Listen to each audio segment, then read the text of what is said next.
a bad bet. Play the odds and risk it all. But you're playing my game now. And I'm here to clean house.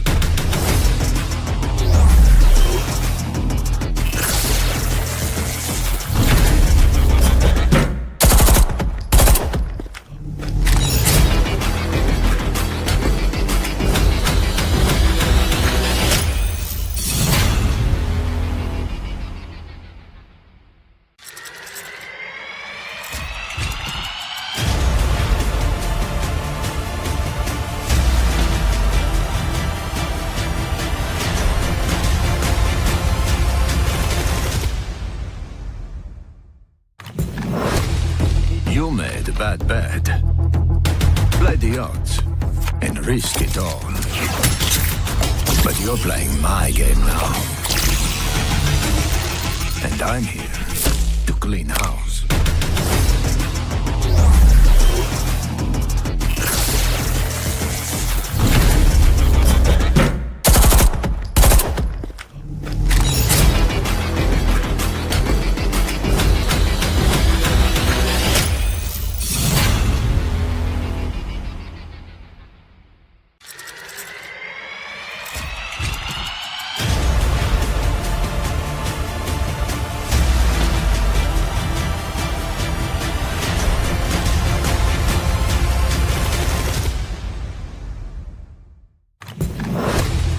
You made a bad bet. Play the odds and risk it all. But you're playing my game now. And I'm here to clean house.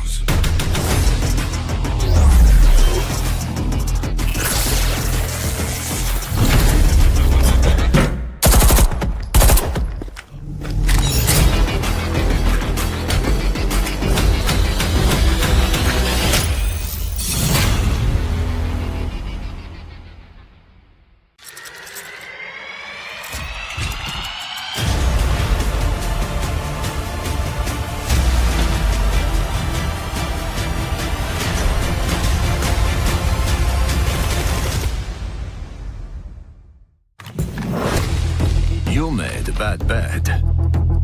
Play the odds and risk it all. But you're playing my game now. And I'm here to clean house.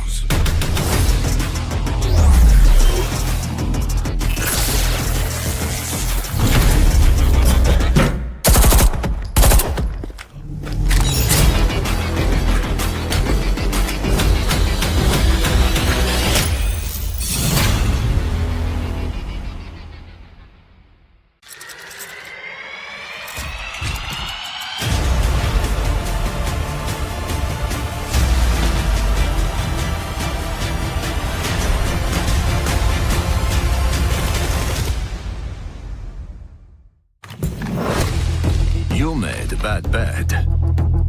Play the odds and risk it all. But you're playing my game now. And I'm here to clean house.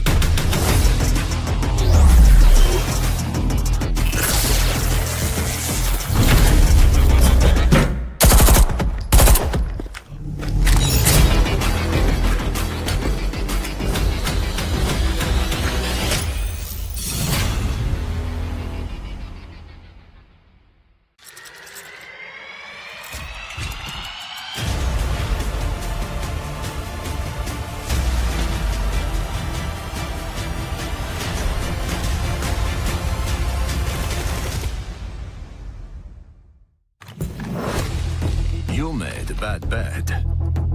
Play the odds and risk it all. But you're playing my game now.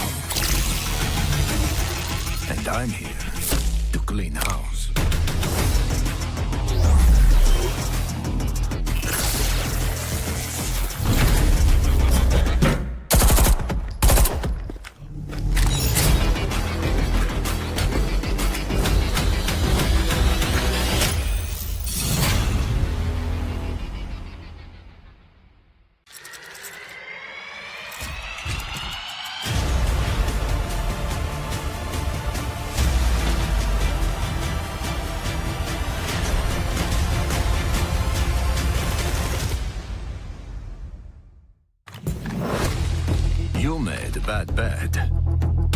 Play the odds and risk it all.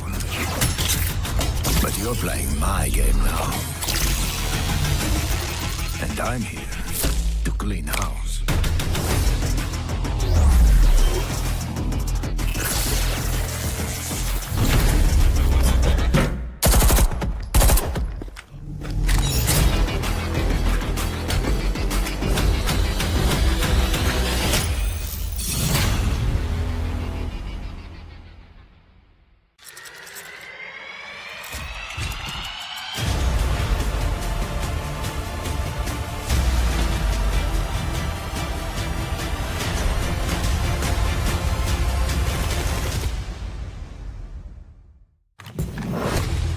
You made a bad bet. Play the odds and risk it all. But you're playing my game now. And I'm here to clean house.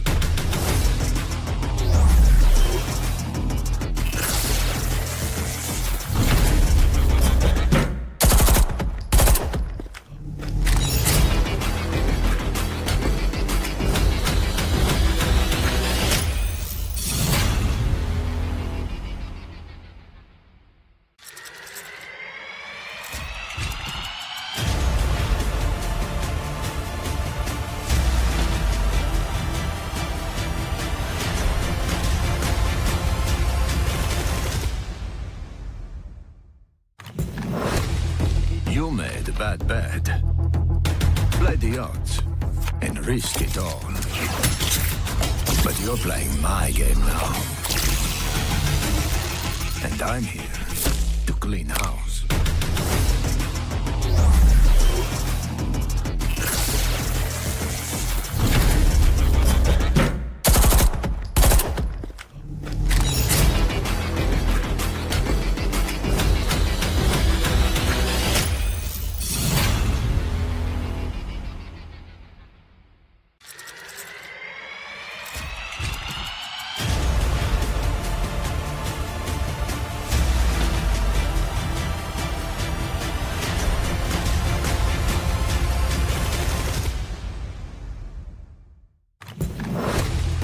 You made a bad bet. Play the odds and risk it all. But you're playing my game now. And I'm here to clean house.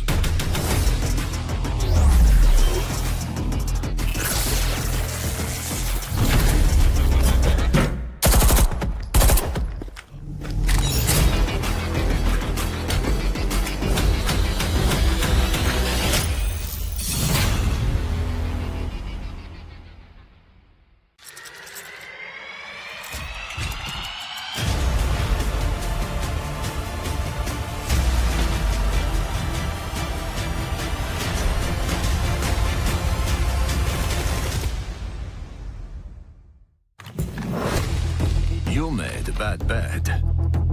Play the odds and risk it all. But you're playing my game now. And I'm here to clean house.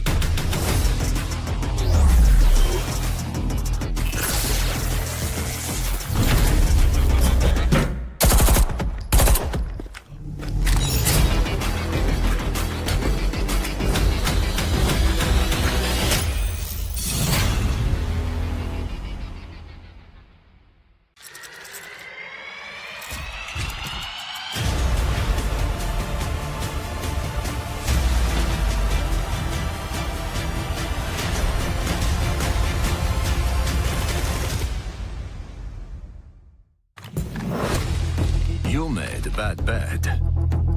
Play the odds and risk it all. But you're playing my game now. And I'm here to clean house.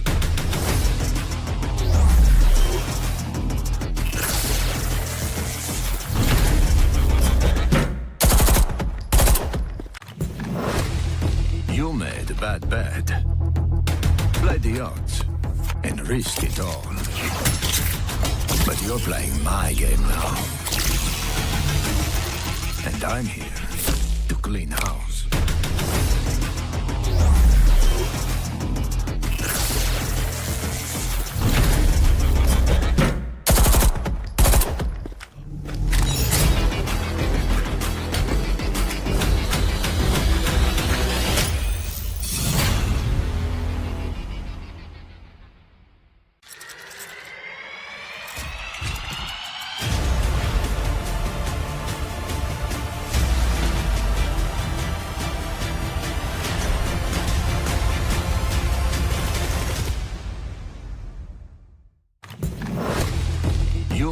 bad bet.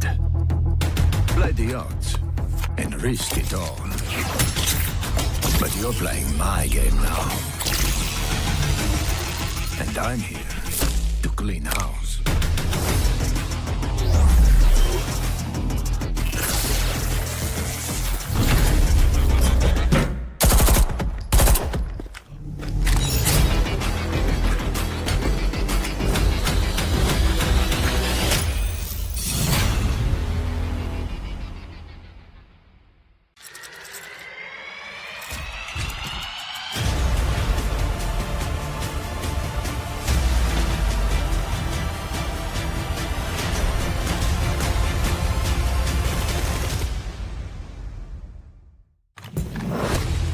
You made a bad bet. Play the odds and risk it all. But you're playing my game now. And I'm here to clean house.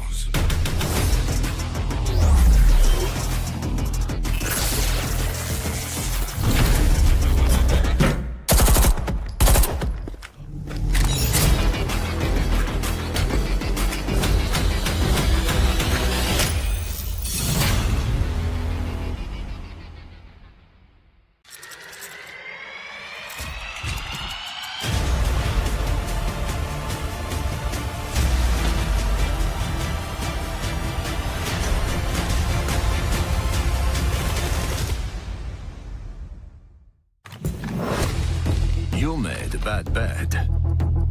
Play the odds and risk it all. But you're playing my game now. And I'm here to clean house.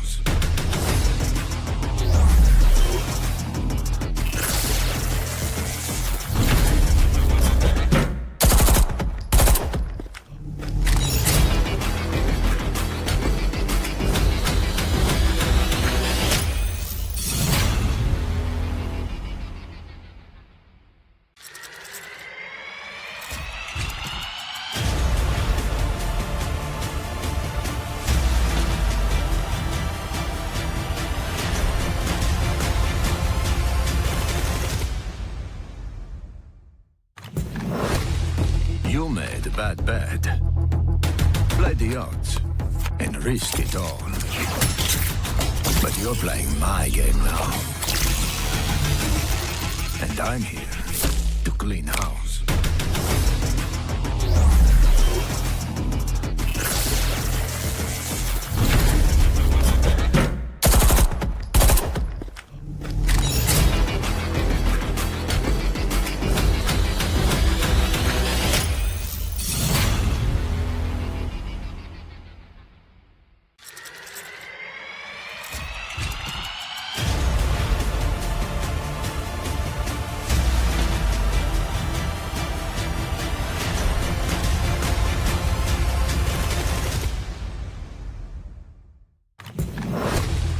You made a bad bet.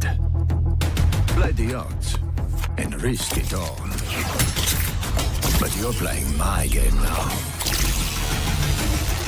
And I'm here to clean house.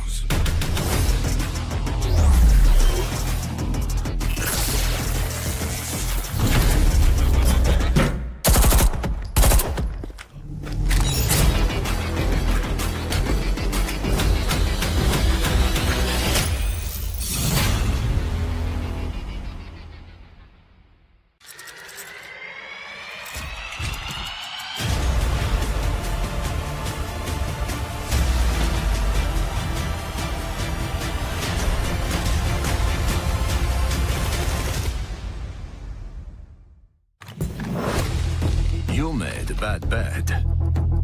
Play the odds and risk it all. But you're playing my game now. And I'm here to clean house.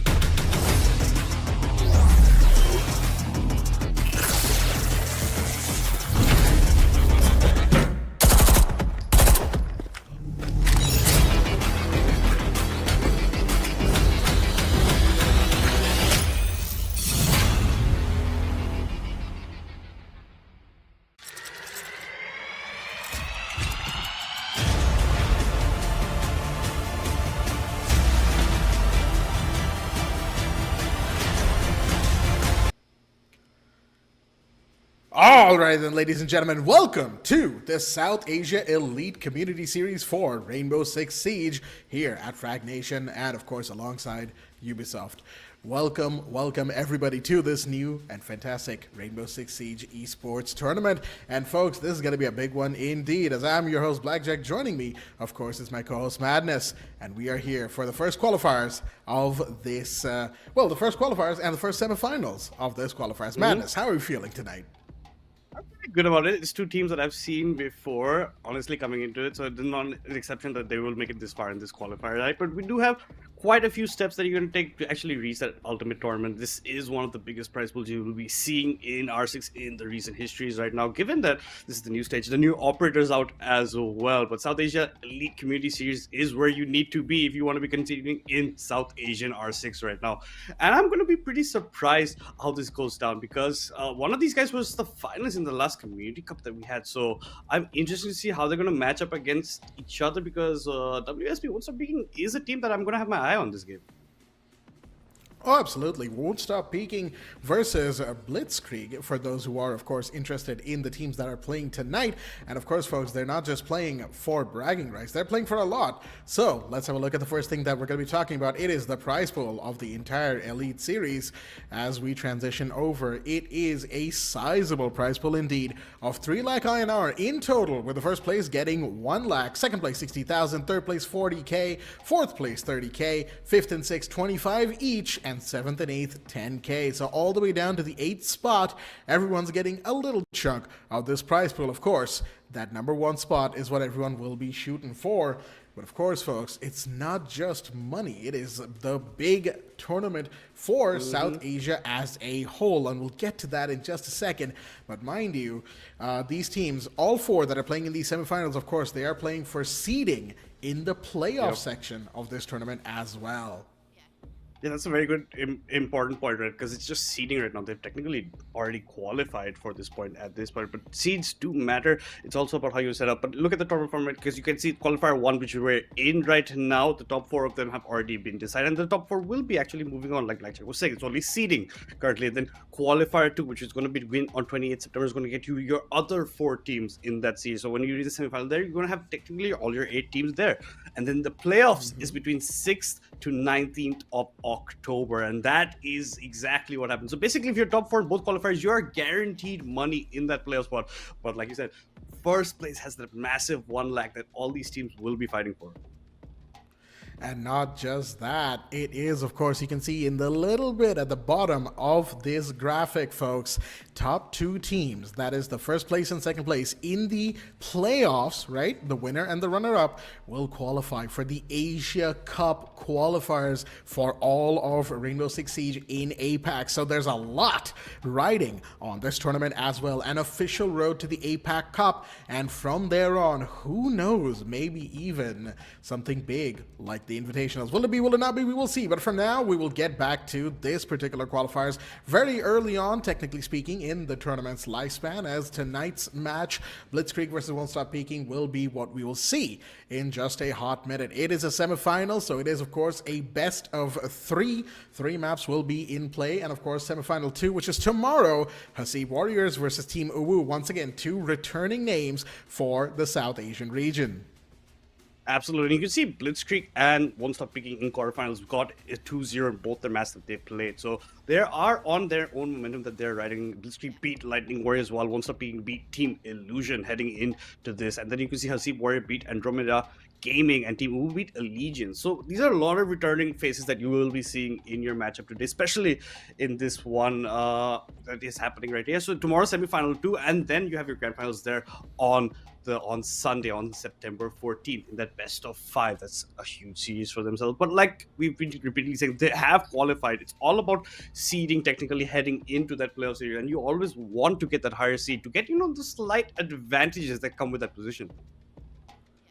Oh, absolutely. Winning a qualifier playoffs, I should say, will certainly give them the best chance, right? Because you have the biggest momentum, and not just that, you will also have a long time to get yourself ready for the tournament. Winning in the very first qualifiers here, of course, gives all 4 of these teams a chance to see what their opponents will be doing when they play qualifier number 2 later on this month. So a lot rides on this particular tournament for these 4 teams, and of course they'll be fighting their hardest here and now here at the Elite Series. So folks, these streams are going to be very important for both, of course, us here at the caster's desk, but most importantly for the players and for all of our viewers back home. So with that said, of course, let's now zoom further in to tonight's match, which of course is Blitzkrieg versus WontStopPeeking, which is, of course, we're going to see the teams and, of course, a couple of pictures. There we go. All 5 players from both sides. So since we're here, since we're on the screen, let me introduce these players real quick. From the side of Blitzkrieg, we, of course, have Ven, Sparko, Ashami, Nippon, Ions, and Pronaf, of course, along with Ghost, who may or may not swap in, depends on who's playing, who's not. On the side of WontStopPeeking, Buckinator, Desmond, Vinci, I'm Noob AF, Cobra, Mojo, and Expansion Tetra. That's the entire roster, of course. The playing 5 will be dependent on who's available, but those are the players and the names to expect. And I'll tell you what, having seen these players evolve in this scene over the course of the last 5 years, I'm certainly excited to see how they perform here tonight with a chance at something big.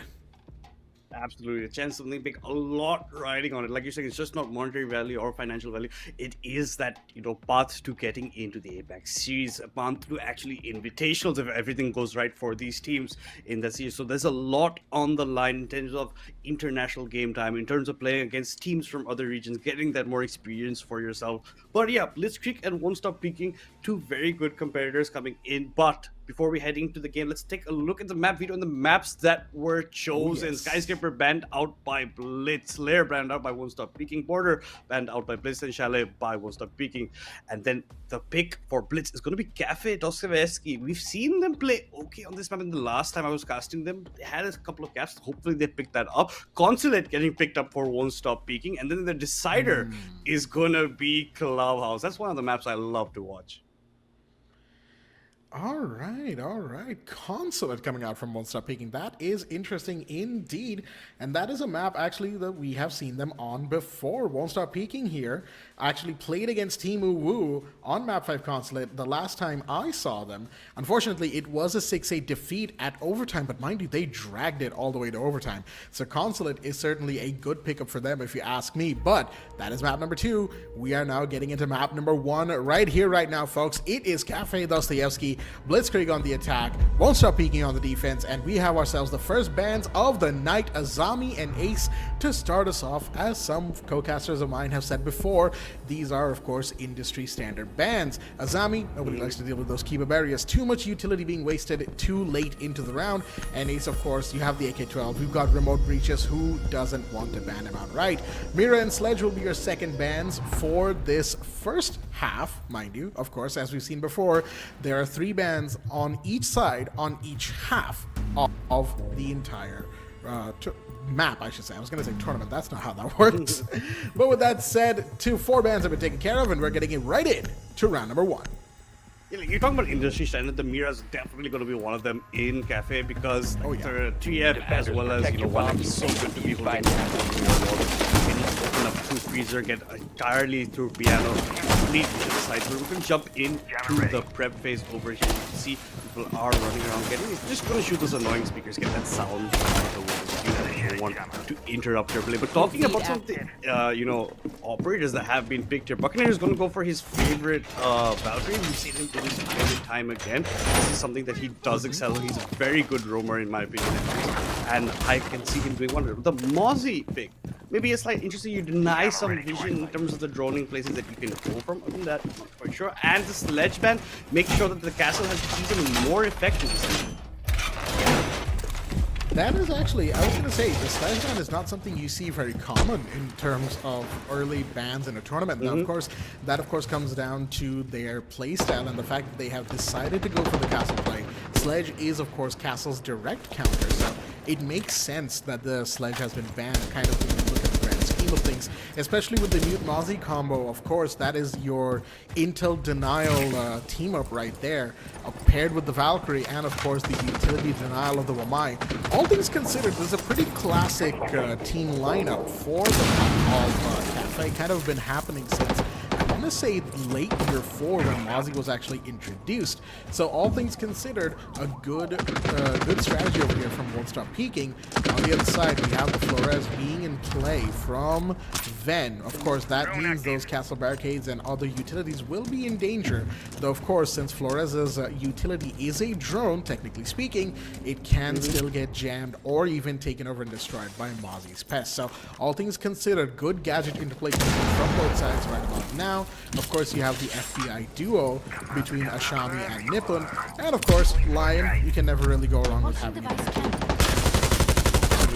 Oh, three victims coming in for Desmond.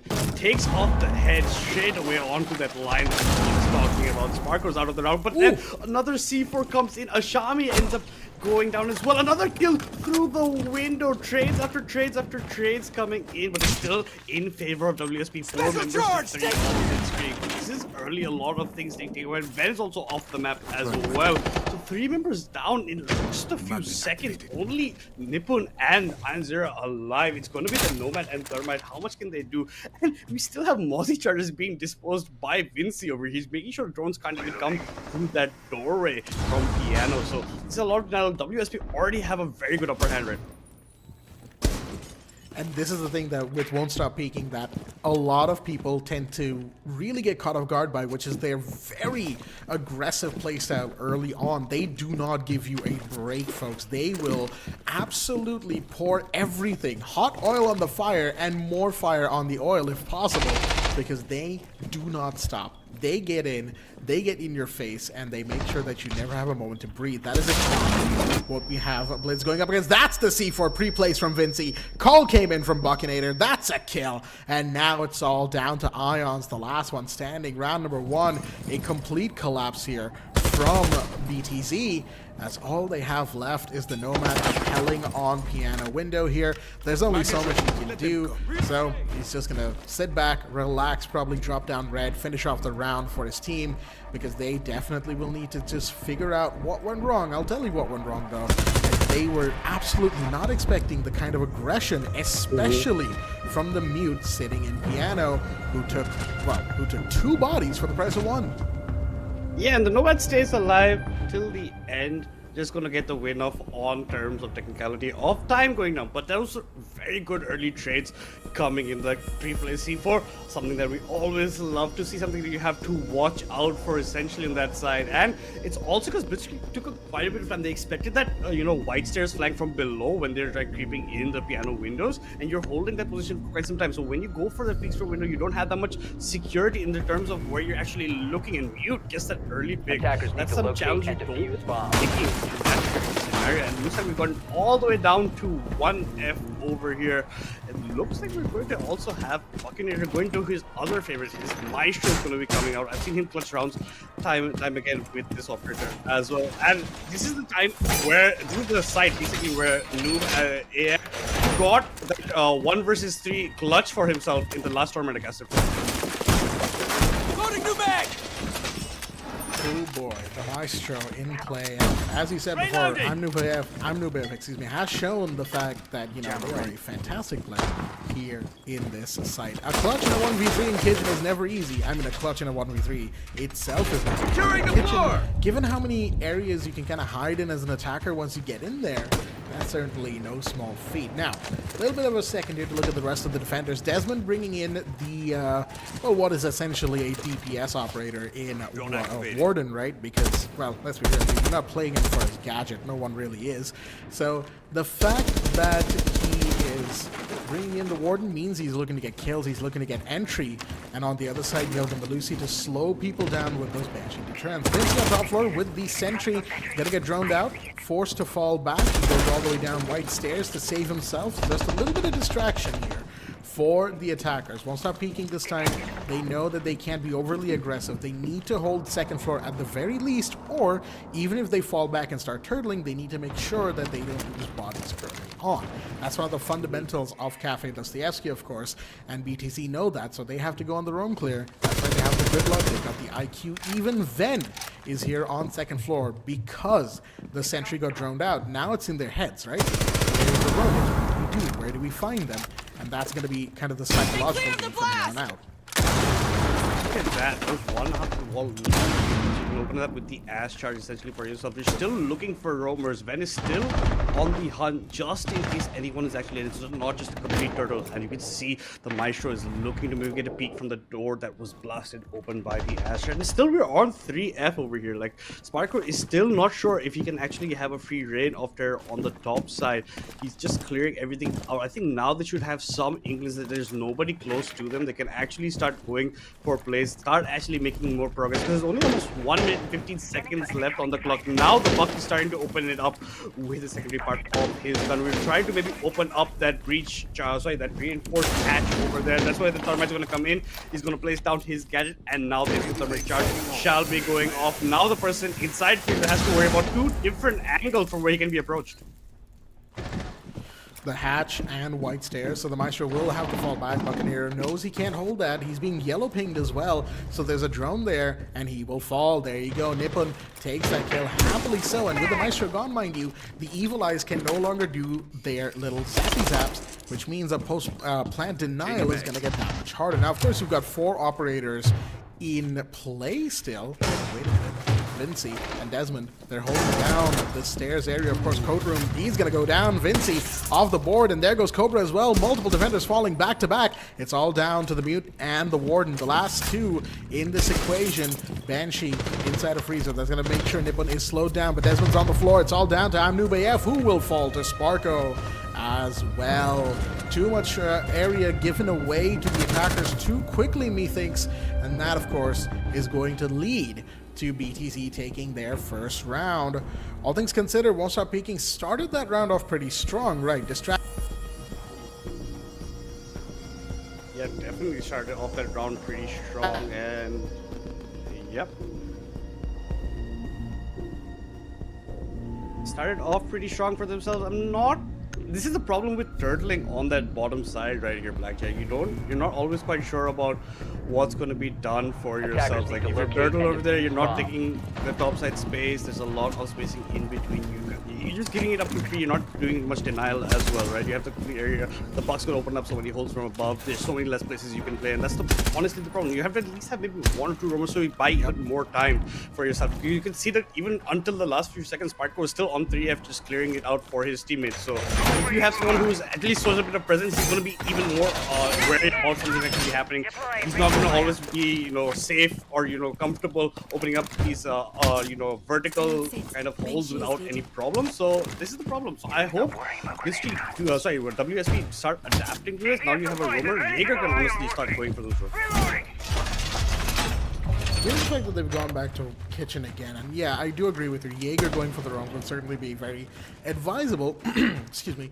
Aruni could also technically go for those because if Cobra is running the DMR, which you should be on Aruni, right? There's really no reason to play the P10 over that DMR now. But those 2 on the roam are very, very dangerous. Let me tell you, from experience, you do not want to mess with an Aruni who can, do a lot with that arm. So many rotas can be opened up, and she can do that so very quickly. Of course, Jaeger, classic roamer. We've seen him before. We'll see him again every time that he's available to play.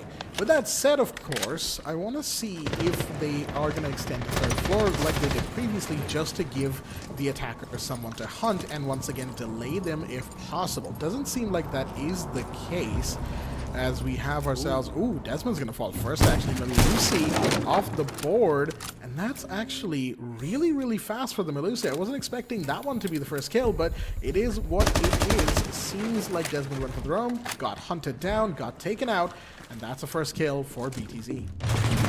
Yeah, and you're talking about showing aggression, but not in the kind where you are going to give them an advantage over to the attackers, and unfortunately that's exactly what's happened.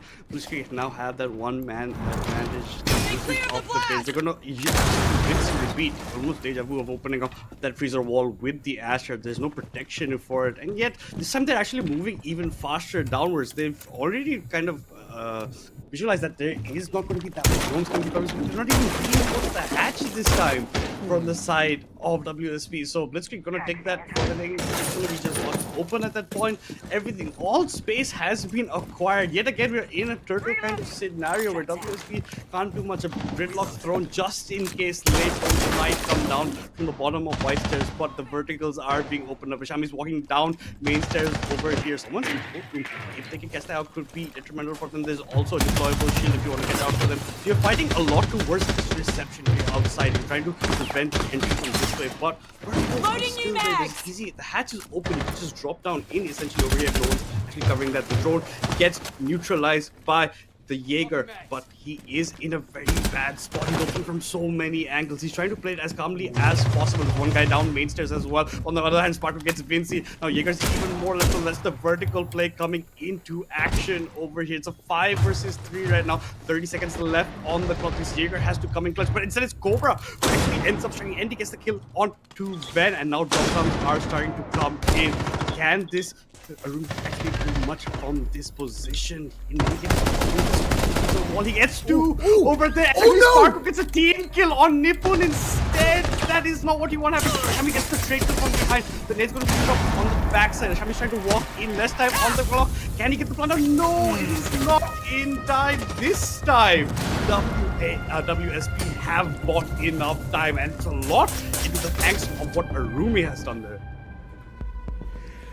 Oh dear me, an absolute cacophony of errors coming in from BTZ. Once again, a round that they will probably say that they should have won, and I will certainly say that that round looked like it was in their pocket until they delayed their push way too late. Nobody took out the shield that Aruni was sitting behind in Christmas. Nobody pushed the window, or even if they did, it wasn't enough. Nobody really was able to pressure the Jaeger out of first floor bar as well. And at the end of the day, there's just too many things left on the table that WontStopPeeking will take advantage of. And then, of course, the team kill at the end of the day. Just an unfortunate lineup there that Sparko, well, he was looking to take ahead, he just got the wrong one. With that said, 2-1 to WontStopPeeking. We did have the final bans coming in for the first half as well. It is Maestro and it is Ram, as is to be expected. Ram, of course, you know, when it comes to second floor and first floor of Cafe, she is incredibly useful for verticality. Although Buck and Sledge can kind of do the same thing, Ram gets a lot of floors taken care of and even soft barricades without putting herself too much right. Pair that with an R4C and a 3-armor operator, and you've got a recipe for a very strong, you know, player in general. On the other hand, of course, Maestro, well, we just saw how good it can be, right? Especially with the zapping of the attackers who tried to get in the fridge right at the end there, only for the Maestro Evil Eye to be dealing enough damage to actually stop them in their tracks for just half a second. And that half a second ended up being one of the main reasons that won them the round, along with the Aruni Gate, stopping the plant from happening at the very final moment as well. Lots of miscommunication, of course, but it is what it is. So, those are the bans, and now round number 4 is underway.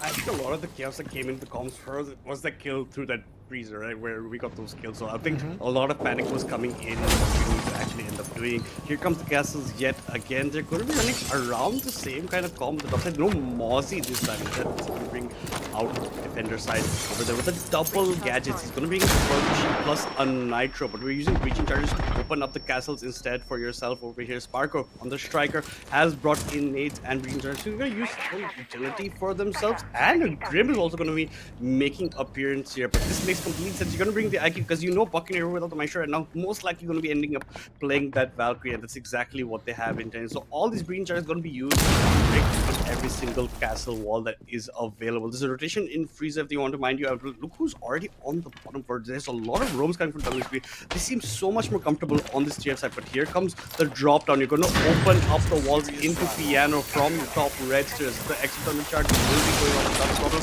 You're trying to get a kill just off the breach, actually going down over there. There's nobody behind Piano. They have to actually drone them out. There's no drones technically inside Piano right now.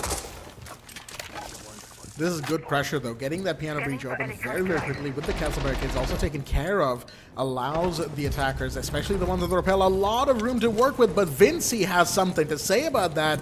Shoots through the window, gets a Shami, and that's a massive drop right there. The IQ no longer in play, so whatever cameras and utilities are remaining will be safe for the most part. Grenades thrown out by the attacking striker.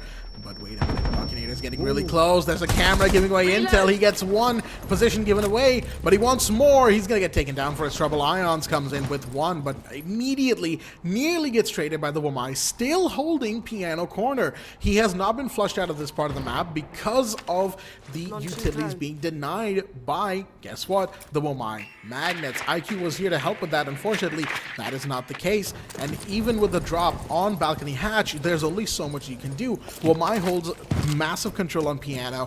You've got Cobra, who might be able to get a big peek going onto that extra balcony, and of course the remaining defenders who can do so much damage from their hidden positions. 20 seconds on the clock, and WontStopPeeking have all the advantage in the world. As we have said this before, the timer runs for the defenders until you get the plan down. I'm not sure what Vinci's doing, but looks like they've run out. Yes, they have. Out of garage as well, trying to find a repeller, and will do so. Beautifully done. Desmond gets another one on the other side, and it's all down once again to Ions, who's in. Beautiful flick right there onto Cobra, but with no time and no space, Desmond will put him down, and that is going to make a third round to WontStopPeeking. Yeah, but I think that play by Buccaneer kind of threw them off for the loop over there. He just walks into Cigar, gets the kill, almost gets another kill on the top red stair guy, but the trade came into the guy who went through the breach that was made in that piano wall over there. But it's usually the time that's actually working in complete opposite of what Blitzkrieg is doing, because if they had more time, they could have played it even better in that scenario. But then there's a run out from garage, another trade kill over there, and the time is obviously going to be playing on their mind. It just doesn't work out quite well. It looks like the 2F side has been chosen from what I can see. The reading room is going to be coming into play for WSP, and this is, I think, what they have in mind where they banned up the RAM. So no RAM available. The Buck's going to be the one who's going to open the wall. So now definitely they should be looking for those 3 F drones that they want to prevent a lot. Already drones getting shot down on the bot side. Buccaneer really likes going 1F with this Valkyrie early on to deny them, knowing that he is available right there. He's going to be looking for any drones, any drone holes that are open next. Spots out drone, gets one for himself. But this is WSP starting off very strong in this map, but this has always been, in my opinion, a very defender-side map. Cafe has certainly seen its fair share of defender-centered wins. I do actually agree on that front. Statistics will, of course, show it being a little bit more center-focused because attackers do tend to have pretty good nights here as well. But that is, of course, kind of part and parcel of being one of the classic maps of Rainbow Six Siege, right?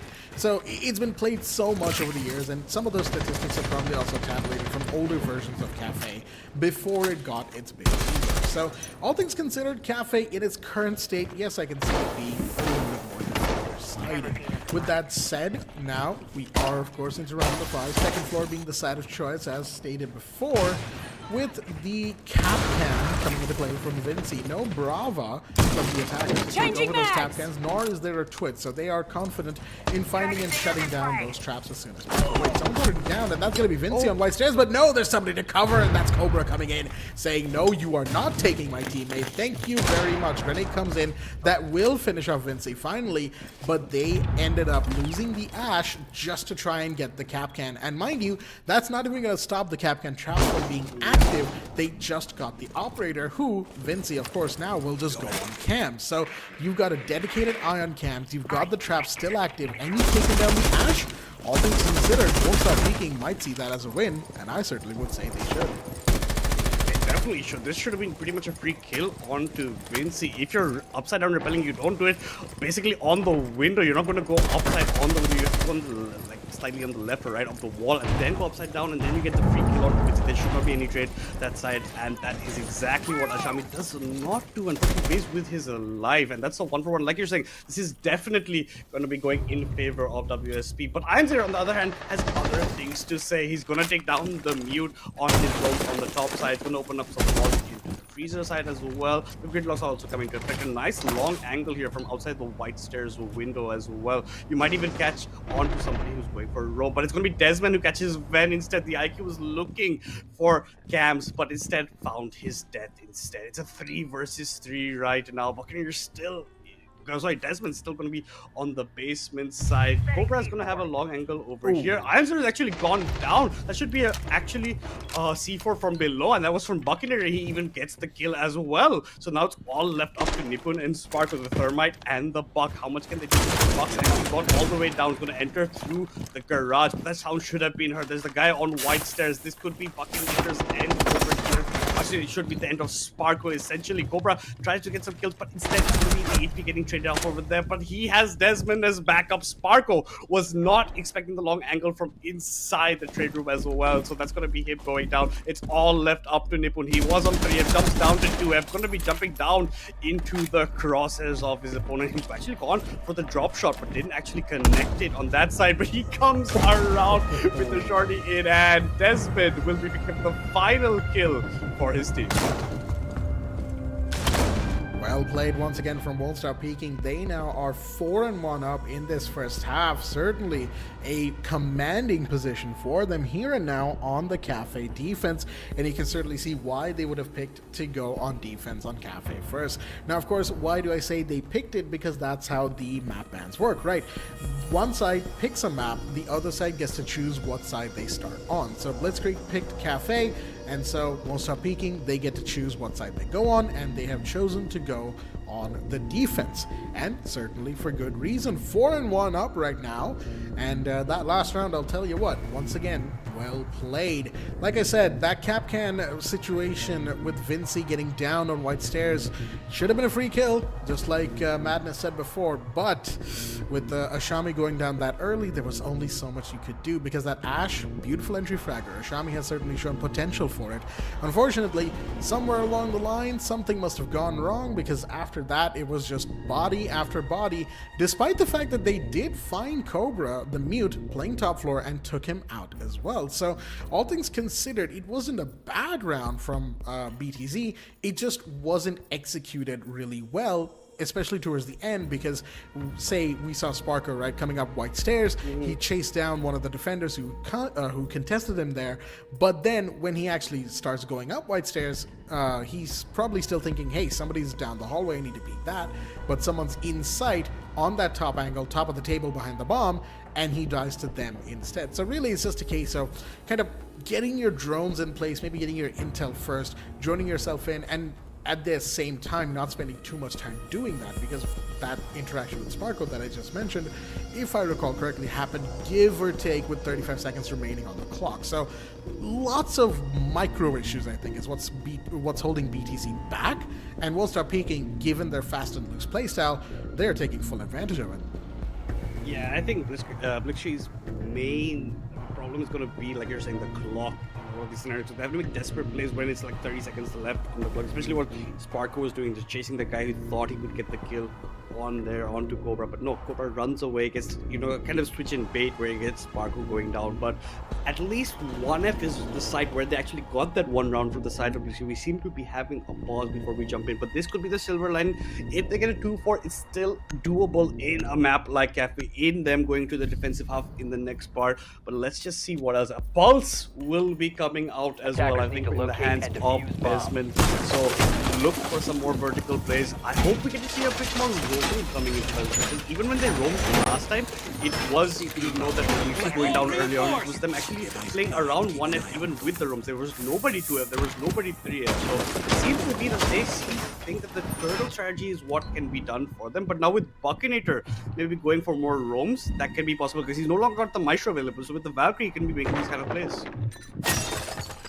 That is actually a very interesting observation there. With the Pulse in play, Desmond can roam a lot more frequently and with a lot more kind of surety, right, as well, because you've got a lot of intel.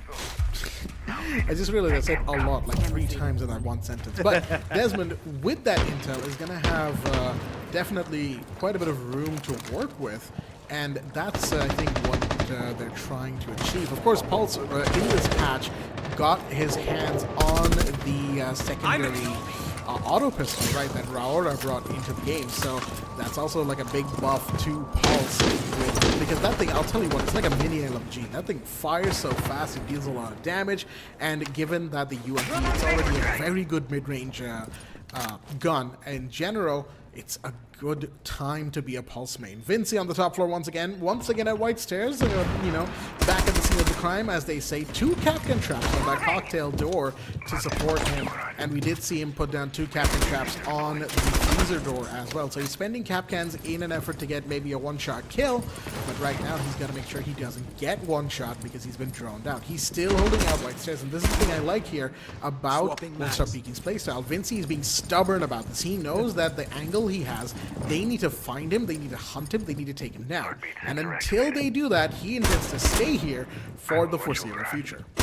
He's taking actually 3 drones just sitting there at that part of White onto F, and now he's actually going to get some vertical pressure because that hatch has been opened up. Maybe now he will try to go for a rotation of himself, because the Nipun was already there at the main door trying to walk in, calling all the angles, and upside down Ashami is pretty much at the same scene of the crime where Vinci was, trying to get maybe a slight bit of revenge. He's been holding that angle for quite some time over there, but Buccaneer actually seems to be inside, just looking at his cameras, maybe helping out the other roamers coming in for himself.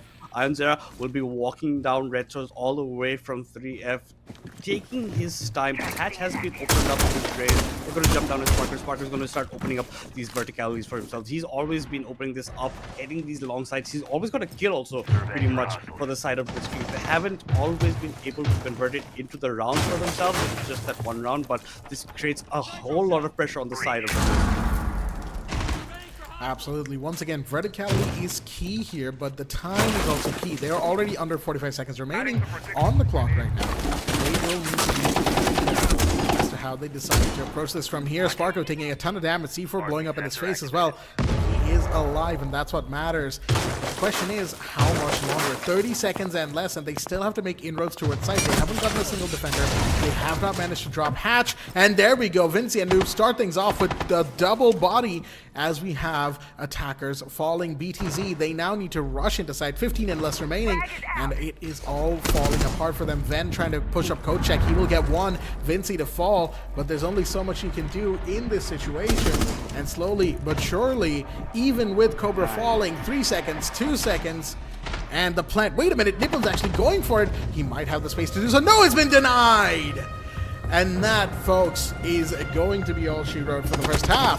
It's 5-1 to WontStopPeeking. Yeah, Nippon just gets the diffuser down at the last second. The plant was going in, but the kill comes in for Desmond, who with the pulse actually just pretty much stayed down on the bot side, but they got 2 kills in the reverse verticality upside on to Spark over the holes that he created. Essentially, he was low due to the C4 early on, but WSP take charge. They're going to be heading into their own attack, have to be 5-1, so we're swapping sides over here. This can be maybe Blitzkrieg's time to come back, but they have very few rounds to honestly work with. They're going to have to play a near perfect game. The Zero and Mira ban will be coming out. Zero ban pretty much aimed at Buccaneer, because that's one of his favorite operators when he's on the attack half as well. So we know how deadly he is with the cameras. Plus, just not that, the MP7 with that ACOG can do a lot. The Azami ban is traditional. The Brava ban I really like to see coming. You're denying stealing utility from yourself, so I think that is also important, because you have a Maestro that you'll be running. Sparko's going to be bringing in the Frost. A Sledge instead is going to be coming out. Sledge not bad, so the Sledge can pick up.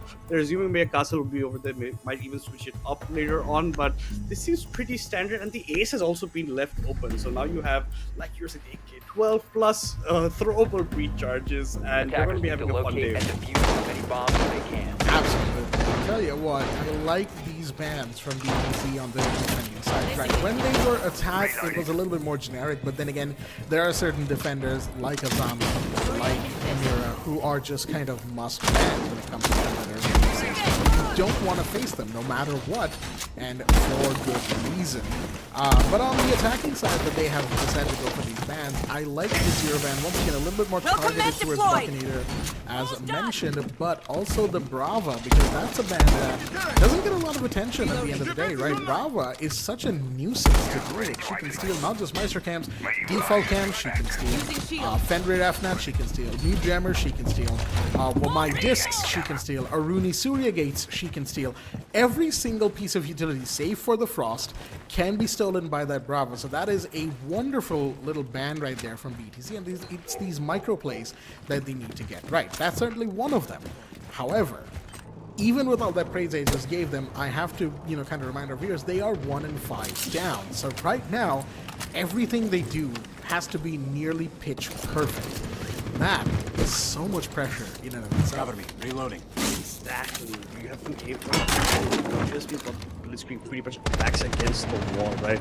Like you're saying, near perfection game has to come in for them. They're going to take their time as well from their side using this like robot. But Iron Zera is not going to be taking his time. He's going to get the kill onto Anti-Cobra instead. Early pickings coming in for the defender's side, for the side of that mute with that SMG in his hand. I think it's like, I'm not sure. Actually, maybe from the red stairs. But now Flores will be coming in to do work. There are mute jammers that can deny some of that access. You have to be careful about it as well. Buccaneer is going to get the kill onto Ashami. That's going to be another trade coming in. Now it's a 4 versus 4 matchup happening over here. That's the Wamai out of the way, so no more magnetic disc coming on later into that whatever he's placed is the only things that they will have to deal with. Flores is going to be using his second Flores drone to actually walk it down into sight. And we always have to be wary of this white stair workout. We even saw Blitzkrieg in attack looking at that door time and time again, but look at this upside down repel outside. Can they actually manage to get a kill? This is a very good hold from Iron Zera inside, that kind of shell case area. He's going to have a nice peek hole as well. Frost is going to be here on the window. Mind ACOGs have been removed a lot from a lot of guns in the defender side, so you have the holographics in pretty much everything that you should be running. But Ryan's going to be taking in. You're going to use the bullets to mask the drop, and it doesn't look like Iron Zera's going to fall for that. The man, Giga Chad, walks up to the door with a double barrel shotgun. It puts an end to the Dokumi. I love that kind of shotgun play, where it's just you walk up nonchalantly, you pretty much waltz into their faces and say, hey, how's it going? Then put them down. That is beautifully done. And of course, I believe that might actually lead to a Dokumi ban further down the line. Depends on how much they WontStopPeeking is able to get out of that operator right now. Balcony hatch might see a drop there. There's an attacker kind of playing that part, and there you go. Desmond actually manages to get the surprise, but Nippon comes around, gets the trade. Good stuff from the defender so far. BTC have shown a lot more solidarity, but Sparko falls. Vinci getting actually very close to freeze as well. This is where the Maestro was playing just a second ago, but Vinci has to be careful. He's being pegged by the Aruni. That's going to be one for Nippon. Can he get one more and make it a triple for the round? No, it's going to be Ven to take down Buccinator. One more off the board, and the attackers this time WontStopPeeking are going to be the ones who face that music. All things considered, it wasn't a bad round per se from WontStopPeeking. However, once again, similar to what BTZ did, time was an issue for them. And even when they started dropping around about the minute mark, which is when you should start to, kind of take control, they left a few too many things open. And that, of course, all comes back to the fact that they lost Ace very early into the round. No breaches, which means Piano is harder to take control of, which means it's harder to push. Exactly, and like even how Nippon got caught off, he was trying to get the default cam on the ceiling over there. It's instantly put down by Desmond. So they're taking kind of in a relaxed tone after they were getting slight man advantage for themselves, and then the clock's turning down. Locate and the clock seems to be bombs both the teams over here. But at least this is the kind of start that Blitzkrieg did want. They have to start it off strong, and that's exactly what they did. They're 1-0 in their defense half. They've taken on 2-1 if they've got Kitchen. Let's see if they will come in with the roam. So it looks like we have a ram coming in for Desmond. So they prefer the ram over the buck for the side of WSP, and we have 2 hard breachers, so maybe it's a take from Freezer as well as Bigby. I'm not quite sure what they're going to be cooking up for us. I'm very excited to see what it's going to be. But like Goyo, very interesting intake. I think it's the first time we've seen Goyo in this map. It's going to be in the hands of Ven.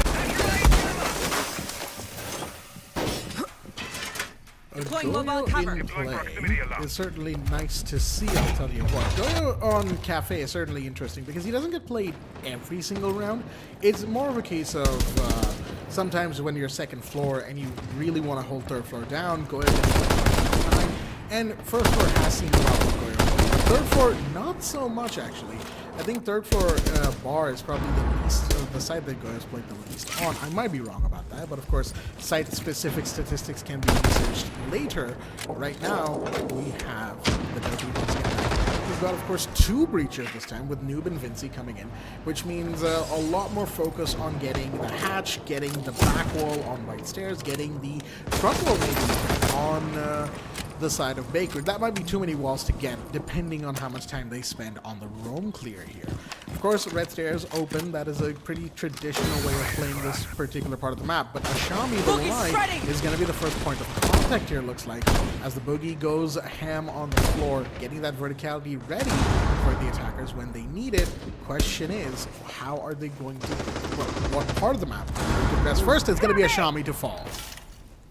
This is a first time we've seen Ashami going down very early, especially when the attacks up. Now the defense hub, it doesn't seem that it's improving that much. We have the Womai going down very early into this freezer take coming in from WSP. Ben's also taking a bit of damage. Sparko will get the kill on Busy. Nippon gets the kill onto Buccaneers. So 2 instant kills getting answered back by Blitzkrieg. They're saying we are not one the man disadvantage. We have the man advantage. And I am Noob. AF is also very low. Desmond gets the kill onto Sparko on other sides, offside on the top part of your map. He's the Ram over there, gonna even use his gadgets, and look at how freezer wall's been opened up. You have to be careful about it, but behind the bar over here, can you get more kills from Nippon? He's trying his hardest essentially over here with that SMG. Very short range technically with the damage fall off very early on, and it's against that Dokumi. Andy Cooper has to be careful. Desmond's coming in for the help as well. Nippon's being hit from 2 separate angles. He jumps up onto the table.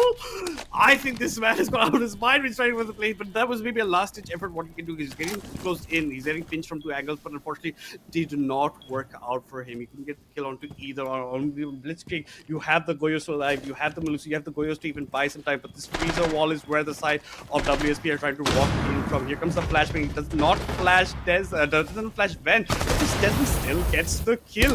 All left of Iron. Iron gets the first kill onto Desmond. It's a 1 versus 2. Can he do much? There's another wall open up. He's predicting someone's going to peek him over there. The plan's going down. He has 2 things to honestly think about. Iron's going to be taking his time trying to walk in over here. He's not quite sure where both the players are. There are no yellow pings coming down. He has to guess and anticipate where anybody is. He pops one. Goyo actually buys some space. He's going to hop out into the hallway. Pre-fires were coming in as well. Will he check behind the bar over here? He doesn't check close right. Instead, Andy Cobra strikes like the snake he is, gets the kill onto Iron, secures the round for his team. Beautifully played from both sides, honestly. That was a round that I think very few mistakes actually happened. It was a case of being outplayed, and WontStopPeeking certainly managed to steady the ship after losing 2 very, very early bodies. They got that kill onto Ashami, which is wonderful. The Wamai and the, magnets, you don't want to deal. Fired back with 2 kills of their own, which is when you could kind of see WontStopPeeking have to really take a second, figure things out. The Dokumi Call went out, Ram got a return fire onto Sparko, which once again stabilized the ship a little bit, but I think from that point onwards, it was just a case of WontStopPeeking taking first floor bar, where we saw the Mute playing for the longest time. And I think had the Mute managed to stay alive, then that round would have ended very differently. And Nippon was playing that extremely well as well to start things off, using that the hard surface of the bar to his advantage, knowing that no one was, that he wasn't going to get pressured through small bakery or coat room because there was no way for the attackers to get there in time. I don't know what happened with him climbing onto the table though. I think that might have just been a misinput. That does tend to happen, especially if your crouch is like on C like I have. And I tend to sometimes, misinput on spacebar. I get some weird vault moments, and I know how it feels. So it is what it is for Nippon, but he can't really say it is what it is and kind of move on, because guess what? It is 2-6. It is map point right now for WontStopPeeking, and all they need to do is just win 1 round. 4 rounds of map point is the amount of comfort they have in their hands at the moment. And a Blitzkrieg on the other side, if they want to win their map pick, well, 4 rounds of near perfect siege. Oh boy, I do not want to be in that camp. Exactly. WSP has 4 rounds to close out, 4 chances to do whatever they need to do. And another take at a 1F site where they were showing their numbers earlier on. Yeah, like Nippon on that bar. I think I'm gonna be with you. Even I play with crouch on C, so I've seen that misinput happen. Right. Of course, I'm gonna be guessing that's exactly what kind of happened, because I don't see any scenario where he's gonna doing that properly. But Sparko gonna get the first kill on Vinci. That's gonna be your hard breacher already being taken out. Vinci was the ace, so that's a very crucial kill coming in for Sparko. Maybe the kind of momentum his team does require in them being pretty much on match point with them. So WSP just one round away from closing out the map that Blitzkrieg themselves have actually opted for. And you have the control over on Christmas tree here from Ashani. He's the first pick off. This time he's going to be holding his ground. You use an extinguisher as a makeshift smoke, and Sparko gets another kill onto Desmond. This roaming Frost is causing mayhem in the camps of WSP. There's 2 people gone down. Mr. Ram and Yuris, the 2 most important operators, I would say, for WSP. Hard breach and soft breach have pretty much entirely been denied, and Buckinator with the RC Reteros of the Flores is kind of the only one who can do any kind of breaching at this moment, but he's not in a position to do so, while the Thatcher and the Dokubi are pretty much stuck on the white entry, white stairs door, whatever you want to call it. Cobra walks into code room, but he's got to deal with a mute with a shotgun staring him down in just a second, and he's going to push aggressively, and there you go, he's going to get taken down for his trouble. Nippon cleans up, and it's a 2v5 now. Noob and Buckinator, well, only Buckinator now in the 1v5. Won't Stop Peeking kind of put all their eggs in the basket of pushing white stairs door in the garage area. Well, this is the result here, with the Flores now just kind of holding by the ambulance outside, saying, hey, I'm just going to give you guys some time to talk. Well, the armored car, not the ambulance, but it is. And yeah, Won't Stop Peeking, once again, losing that breacher early seems to kind of put a spell on them. I'm not sure. That's the second time on an attack round where Vinci, playing the ace, has gone down. Won't Stop Peeking ultimately ended up pretty much collapsing. Yeah, and then Vinci, careful, he's playing the operator where he can go down over there. Almost got another kill onto the last attacker, but unfortunately time ran out, he did survive. We saw the Frost trying to make the vault on that side. But yeah, Vinci, more important, as the hard breacher, has to play a bit more on the careful side. He can't be playing like an entry fragger kind of role, not getting car out like Sparky. Even Desmond on the ram gets caught up, right? So you have to be playing like at least a 2-man team, like going in pairs to actually cause a nuisance, because now you have to see their roamers. I think it's in WSP when they are playing 1F, they don't roam, so they're anticipating there's not going to be that much roamers from the side of Blitzkrieg as well. They're trying to adopt the same kind of game plan, but that's not the case, because Sparko led that charge from the hilt upwards over there, got a lot of kills, and with that Frost is causing mayhem in the camps of WSP. I think Sparko, hats off to you for what you have done. Then Nippon comes in, he chimes in as well. You're getting every kills. The only casualty is going to be that Frost who jumps out of the window later on, but otherwise Blitzkrieg with a solid hold up here. They're going back to the 3F side, so this could be another point going for them, and slowly but surely the amount of opportunities WSP has to close out this match in normal time is short. Absolutely, and that is exactly what BTC wants and pretty much needs here, right? Again, it's map number 1, of course, in a best of 3. At the end of the day, it could go down to map 3, as we all know, but map 1 pretty much sets the tone and expectations for the rest of the game, right? It's true for best of 3s, it's true for best of 5s. Map 1 is the time you take to understand your opponent, to kind of download them a little bit and realize who's kind of playing what, right? For instance, Sparko in that first round, we saw just how effective he can be. Give him a little bit of alert position, let him, if he gets that first kill, if he feels confident, he is nigh unstoppable. Right? He got that first kill, he moved up to second floor, got the second kill with the ram as well on top of that, so massive utility kill as well. And after that, well, there was only so much that Won't Stop Peeking could do, because 2 of the most important operatives in the round were gone.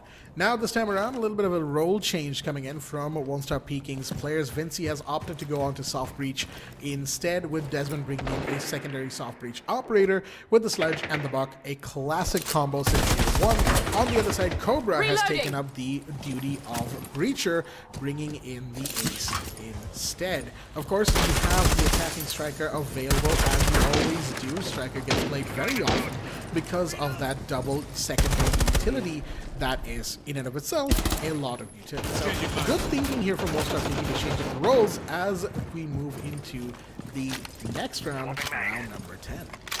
Yeah, I think now Vinci is going to be more free to play the kind of game that he likes to play, and now ND Cobra is always going to be more in the passive kind of role. And you can see Strikers brought in grenades, and the EMP per hole that the Buckinator actually already gets the kill onto Iron Zero. The mute is out of the picture for this round number 9 over here between these two. Sorry, round number 10 between these two. And Piano has taken full control from the window side. They have to be careful. There is a deployable shield in the corner from where they're holding, and there are angles in from Freezer as well. There are 2 members on top on the roof, 2 members rappelling as well, and Vince's on the bottom side. Might actually be going up from white stairs later on. Van's going to be walking up over in this wall. Has to be careful. They're going to use the grenade, but no, think better of it. They're trying to clear out angles. They said now maybe going to hard breach that wall open with the help of that ace charge coming in. They throw the EMP down just in case. There was a mute jammer anyway in that corner, so you're going to have to use it as well. But now you have your hard breacher alive for a majority of the round. So you're going to get the utility with 1 minute 10 seconds left on the clock as they're trying to walk in. The sensor actually goes down. The mute jammer as you go down, so you have to start walking inside of WSP. Reminder, they are match point. They get the kill onto Nipun, who was hiding in. Freezer tried to play the long angle as well. Unfortunately, did not work out for him.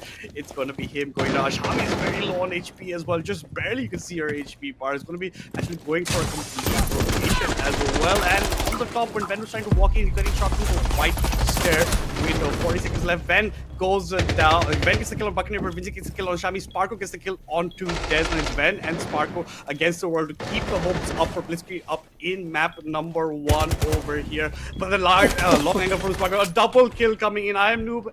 AF goes down, and this is what Sparko. He starts to flow, he starts to go ham. Vinci gets the kill onto it. So now Sparko left alone in a 1 versus 2. But mind you, ND Cobra is very low on HP. Sparko's creeping up on this part, using that visibility for himself. And they're trying to drone him. There's 10 seconds left on the clock. You have to be aware as the side of WSP. You have to start making your move. Sparko catches one more and a triple kill for him. It's going to take a quarter kill to get the kill. The diffuser's gone down. The Hunt's going to come in. If he buys time, it's enough. Sparko coming up huge for the side of Blitzkrieg.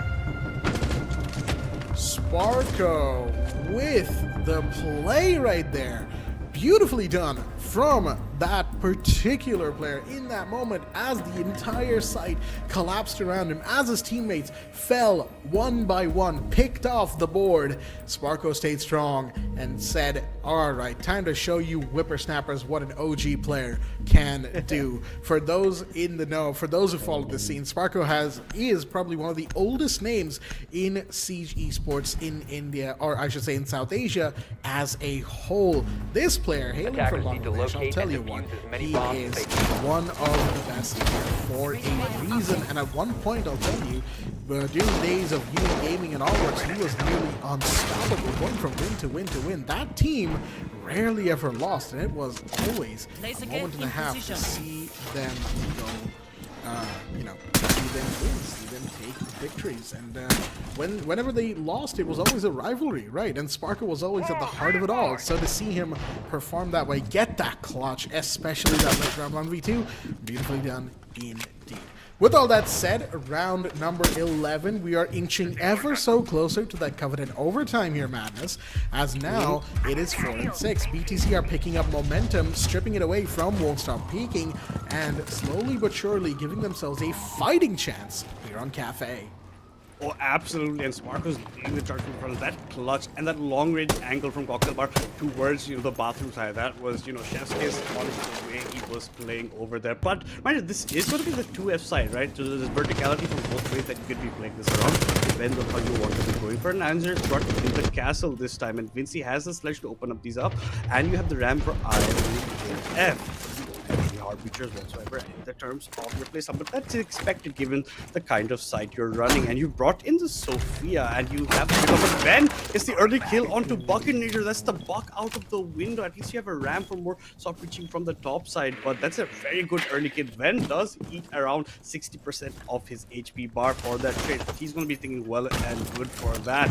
And Cobra is now going to the top side, has the super shorty in hand, going to be walking away, but this is very good start for Blitzkrieg in round number 11 for themselves, and it's yet to be seen because this is match point. They are slowly clawing back. There's only 2 more chances for WSP to close it out in regulation time, unless we go to that, as you said, coveted overtime.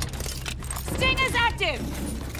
4v4, make that 4v3. Sparko does manage to get Desmond, who found Ions just a second ago, but once again, it's Sparko who could be the difference maker. Shami falls, which makes it an equal 3v3 between both sides. So at the moment, it's all down to who plays these next 90 seconds correctly.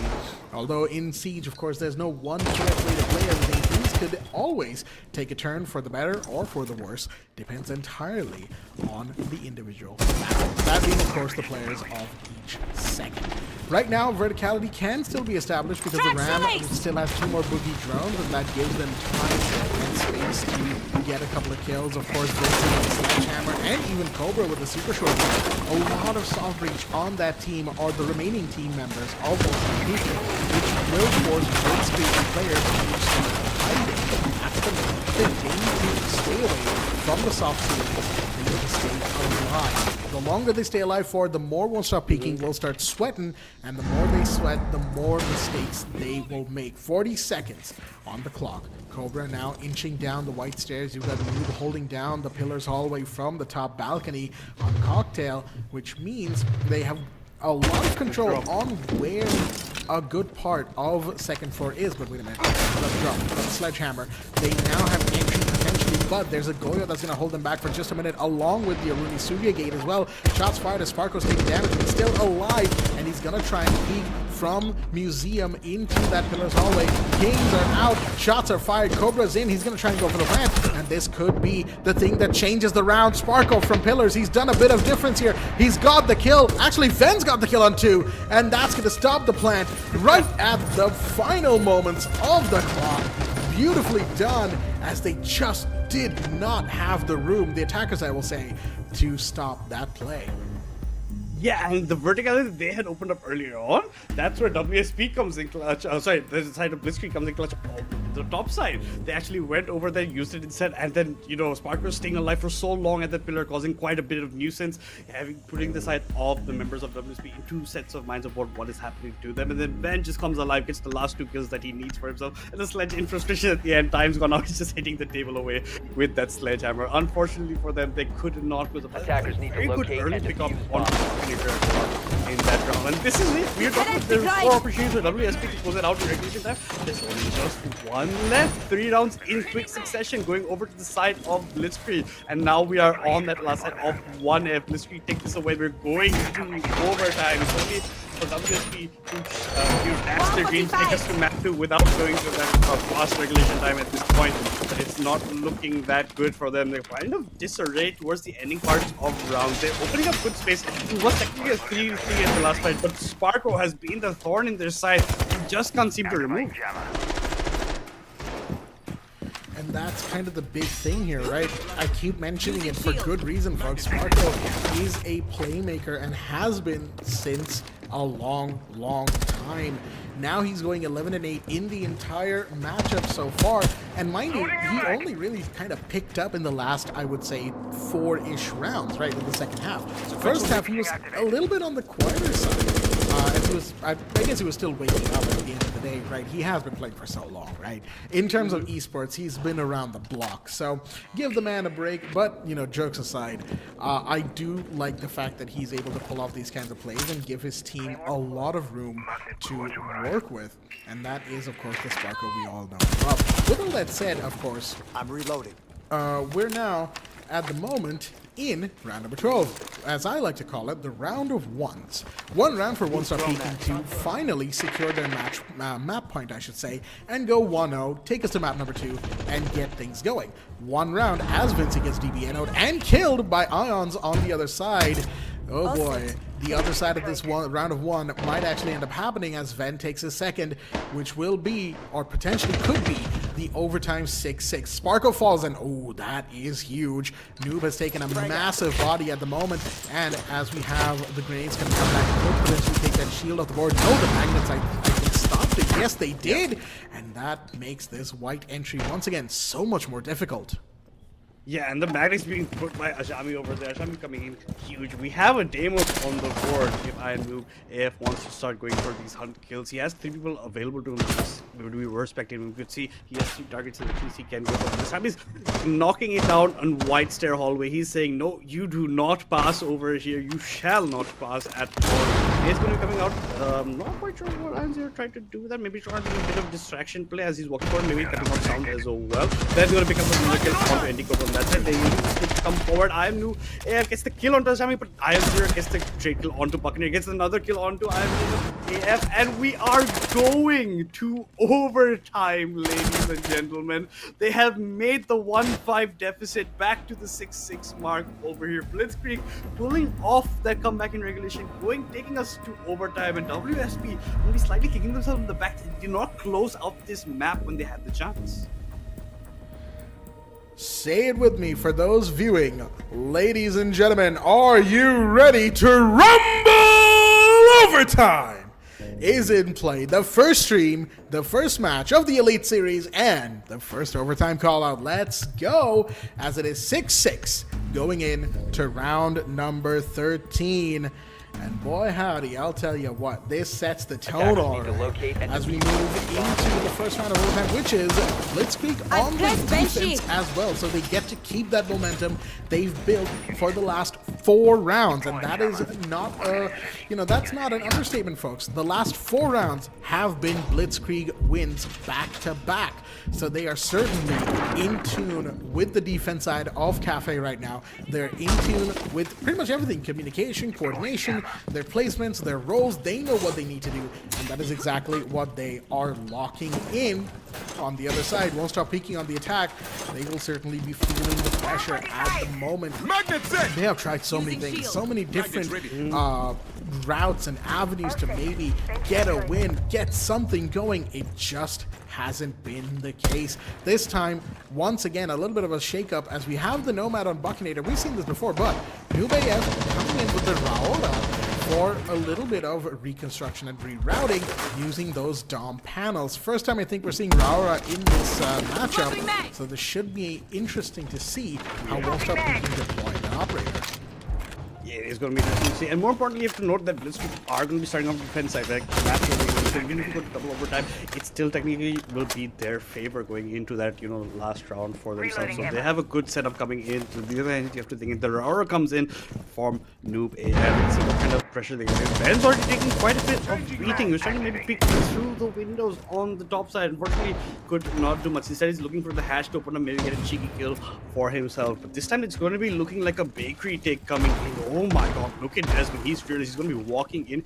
He has cover on the left side. He won't be holding right. It's the default camera as well. Ben's going to be walking himself way down at this point. IronZero actually gets a kill on the Desmond, but instantly traded by Buccinator as well. That's the Capita out of the way. So no more smokes and fires available to him. But not putting her gadget. So I think this is an even trade for the defenders at this point. But Bakery has been taken control by WSP. The Raora is going to be shutting down the members of Blitzkrieg. This is the exact way they want to play. This is the reason they brought in the Raora for themselves, because of the kind of thing they're going for. And as soon as it opens up, there's already one guy waiting at this point. Again, we see Ashami is just going to be using that deployable shield near the bottom of white stairs for himself. He's going to take up the lead in track. Maybe going to walk in as well from the side of WSP right here. Nice long angle actually developed. Ashami is going to go for the full rotation actually. He's going to be looking to go bottom red stairs. Long angles coming in, and IronNoob AF gets the kill onto Ben as well. Goyo is being put out of his misery. So 4 versus 3 in favor of WSP as we continue on to this round. A quick one coming in. Vinci from this rappel, trying to maybe get some cheat kills for himself upside down right now. Using the nades. He's opening a cover. Maybe a distraction because at the same time, Andy Cope the plant right now. It doesn't seem to be in the eyes of the on the side of Blitzkrieg. And it's too late. The plant goes down. The diffuser is planted. 40 seconds on the clock. Very rarely we've got to see the diffuser has gone down. But Nipun ends up getting the kill button. It's 3 versus 3. Vinci gets the kill on the Shami, but Nipun again goes huge onto IronNoob AF, but instantly traded by ND Cobra. A 2 versus 1. Sparkwind a 1 versus 2 essentially. He's seen this time and time can become a clutch for his team. He's looking at the verticality and not the man in front of him. Was not expecting anyone to be sitting in the close corner, and unfortunately goes down. So this is a WSP coming completely alive in overtime here. That right there is the magic of overtime, folks, as we move into round number 14 and Blitzkrieg moves to the attack, a side that they have not had the best of time in, as in the first half they were 1-5 down. So now that's going to be playing in their heads. We lost that round on defense, but praise where it is needed. the side of WontStopPeeking, well, it took them a bit longer than I think anybody would have liked to admit, but they realized that every single time they've lost on Kitchen, they have lost trying to push on the white corridor, right? Garage, white stairs, maybe one or two players going second floor, it just hasn't worked for them, right? Thinking back on it, round number 12 went that way, round number 9 went that way. Very nearly round number 8 as well, they would have lost it had the defending mute on first floor bar not gotten, taken care of. And even then, Nippon had a very strong position. He was delaying them for so long. So they took that experience. They decided, okay, let's bring in the Raora. Let's get the big bakery open. Let's get in there and try planting. And guess what? It worked. Beside the defense, they were caught unawares. They didn't expect it to happen because you've had 3 rounds now where the attackers have gone to Garage and White Stairs time and time and time again. And you've won it. You're kind of just expecting it to happen. You're maybe on autopilot, and guess what? That's exactly what caused their downfall there. Now, with WontStopPeeking on the defense, they've gone back to third floor, a side that they are very comfortable with. They've shown us this before. And with Blitzkrieg now on the defense... Oh, wait a minute. Vinci, maybe getting a little bit too confident on White Stairs there, gets taken down for his trouble. And Ashami, after a long time, gets one more on his book. Yeah, and WontStopPeeking kind of hard for the WontStopPeeking. At least for Vinci, he will stop peeking in this round. He's unfortunately put out of his misery. I mean, actually starting now to get the first blood for himself, getting the first pickups that he really does need, as it's entry ranking for him. And because you have nothing to break open these castles, it looks like we're just going to be handing away with our face. We're going to be putting a breaching charge maybe. There's a C4 ready just in case it gets placed. Oh, actually, it's enough to get the kill onto Sparko. Buccaneer coming in clutch for his team. He's equalized the numbers with the Valkyrie C4 coming in. So it's a 4 versus 4 scenario. 3 members on the rooftop. The Sophia is traveling near the piano window. You have to be careful. We have a hard breach in the hands of the Thermite if he needs to jump down over here, which he will be looking to do pretty shortly. Red stairs have been opened up. The drones are there as well. There's a mute jammer that you have to catch out for yourselves, and hopefully you will as well. But both, the operators with double gadgets have been put out of the picture. Now finally the exotic charge will be coming down on top of Redster's wall to Dirt's piano side. It's going to get opened up. No picks as of yet. They're looking to maybe walk in as we continue. I can see the breezes. There's a double people in bathroom, and we have to be careful of this corner as well. If there's not a deployable shield, it's very hard to hold on. That it very much is. Once again, Wamai in that corner, one of the strongest positions to be in when it comes to piano and cafe in general. Rappel is hurt, of course, on White Stairs and Desmond. He's going all the way down. He might want to go for a run out of potentially Garage or that window on White Stairs. C4 is not going to find anything, but the operator could. No, Desmond decides to come back up White Stairs instead. Holding on the site is, of course, more important. And with the Repeller now going back up to the top, decides, all right, we can disengage, folks. As we have, once again, a bit of a stalemate here at Piano. Shield has been taken care of, but the operators are still very much active. The Wamai is still being very much of a nuisance along with the mute, but he finally falls, and Cobra comes around, finds Nippon. That's a huge drop right there with the diffuser getting dropped for just a second. 25 seconds remaining as it's a 3v3 right now. Ashami, Ions, and Ven need to get in there. The time, once again, working against them. It is a defender's friend, folks, until you get the diffuser on the floor. You need to do that quickly as we have the stuns coming in, but Ven will fall nonetheless. Shots fired. Desmond with 2. Can he make it to third as Cobra falls? He will do so. The shotgun comes in, and round 14 will go to WontStopPeeking as once again they played their cards just about correctly, making sure that no one was taken out at the very end. They always had an equalized trade count, and Piano Corner was held with every bit, every ounce of stubbornness that they had. Well played indeed, as they will take map number 1 in a terrific fight. 8-6 in their favor, going 1-0 up on the map count. Yeah, they couldn't do it in regulation time, but as soon as we hit overtime, they're like, okay, it's time to get serious. We pull out the power play for your attack side. The defense was anyway strong for them. It's always about the attack round. Once they get down, they are just that one step closer and they close it out over it. Yeah, they fought for piano for so long. There's one guy just tucked in the corner, one guy from Pizza that a crossfire over there. So the trade clue comes in when the guy in the corner ends up going down. So excellently played for themselves, as you can see. Like going into these stakes, the verticality earlier on is like there was just no answer from their side, right? From the side of Blitzkrieg. So from the side of WSP, they could not do much against that. But Blitzkrieg ended up going down pretty nice. They did a good fight back for themselves, right? Because they've taken us to overtime. They got us 4 rounds in a row. They were very strong in that aspect. And this was the kill that was pretty much the only team TK that we have get to see. Where unfortunately for them, it didn't line up the way they wanted. Arumi went very hard in the round. Then we're gonna have Sparko coming in clutch after clutch on that Frost in the later parts of this game. I think this man did a phenomenal job for himself. He's trying to keep his team in a long part because we might have not even hit that overtime if we didn't get that triple kill plus running up the time clock in. I think when it was a 4-6 or 3-6 for themselves. Other than that, I think if this is what we expect from the action, I cannot wait to see what Consulate has in store for us. Yeah, I think Consulate is going to be like a real knowledge check for, I think, BTC more so than WontStopPeeking, because we've seen WontStopPeeking on this map before in the matches and tournaments that have happened before the Elite Series. So we've seen them, and they've got a fairly good amount of control on that particular map. So all things considered, they certainly have a little bit of a knowledge advantage. Potentially speaking, of course, we never know, as seeing Blitzkrieg on the map of Consulate is kind of what excites me about map number 2.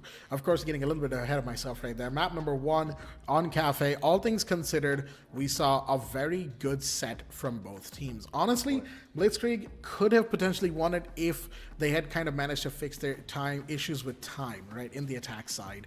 They really left a lot on the table by just delaying their push and kind of not getting space when they needed to. I think that's the biggest thing, right? They spend a little bit too much time trying to get utilities in place and trying to deny the defenders, and not enough time droning or getting drones into position. I feel like we saw a lot of that, a lot of miscommunication potentially, a couple of misinputs here and there.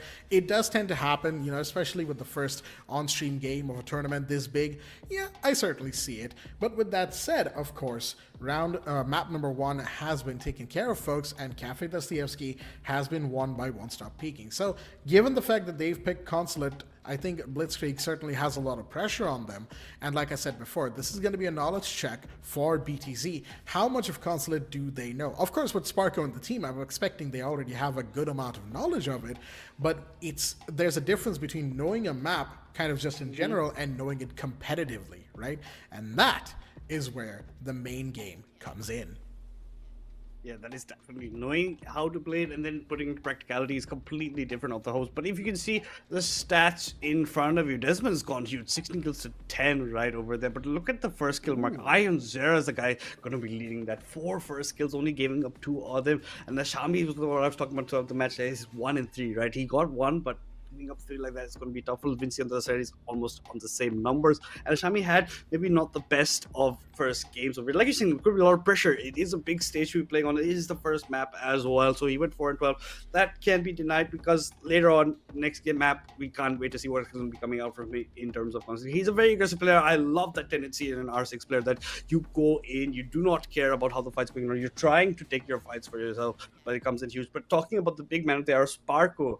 Even though he gave a clutch in a lot of rounds. There are a couple of rounds where he was not getting those strikes. So you can see he's technically 11 kills, 13 deaths, right? The most deaths in the game. But I still think this man had a huge impact on this map and a huge part in Blitzkrieg actually reaching that overtime marker when coming in clutch with those couple of closer kills as well. So all in all, I think Blitzkrieg putting up a huge good fight, especially being 1 and 5 deficit heading to defense. That's a huge mountain climber. Like we're saying, have to play a near perfect game just to take us to overtime, and that's exactly what they did with some of the star players coming alive. And I can't wait to watch what Consulate is going to be in store for us if this is the way these teams are playing, if this is the way Sparko is, if his calls come out, and if his team do listen properly. I think this could be Blitzkrieg also honestly taking us all the way to a map 3. Absolutely, and it's not even just, Sparko, because you did mention Sparko had a little bit of a quiet time in the first half, right?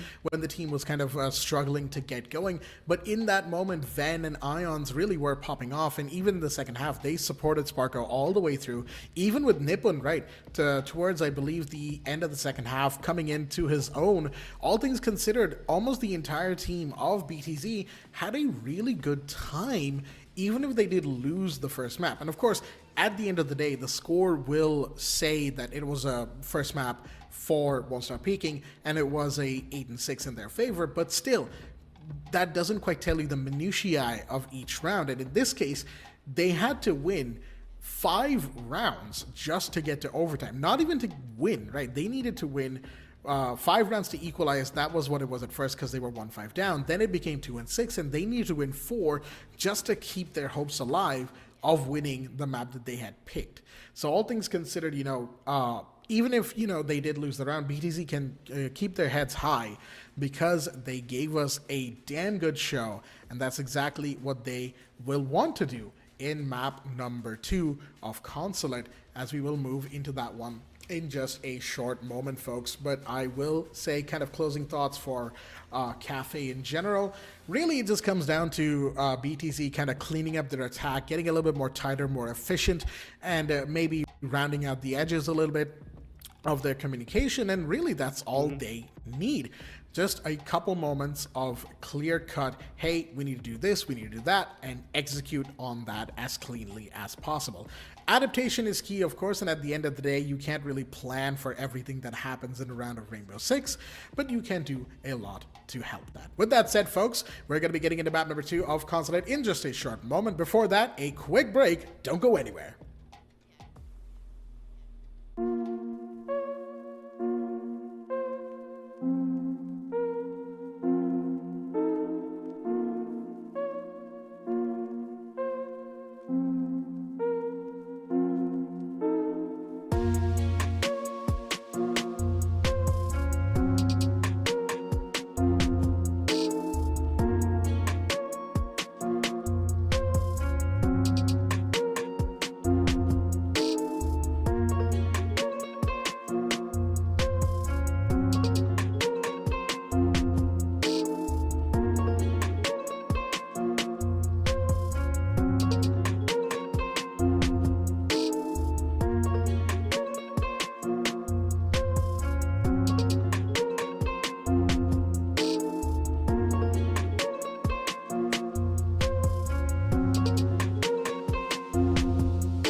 made bad bet. Play the odds and risk it all. But you're playing my game now. And I'm here to clean house.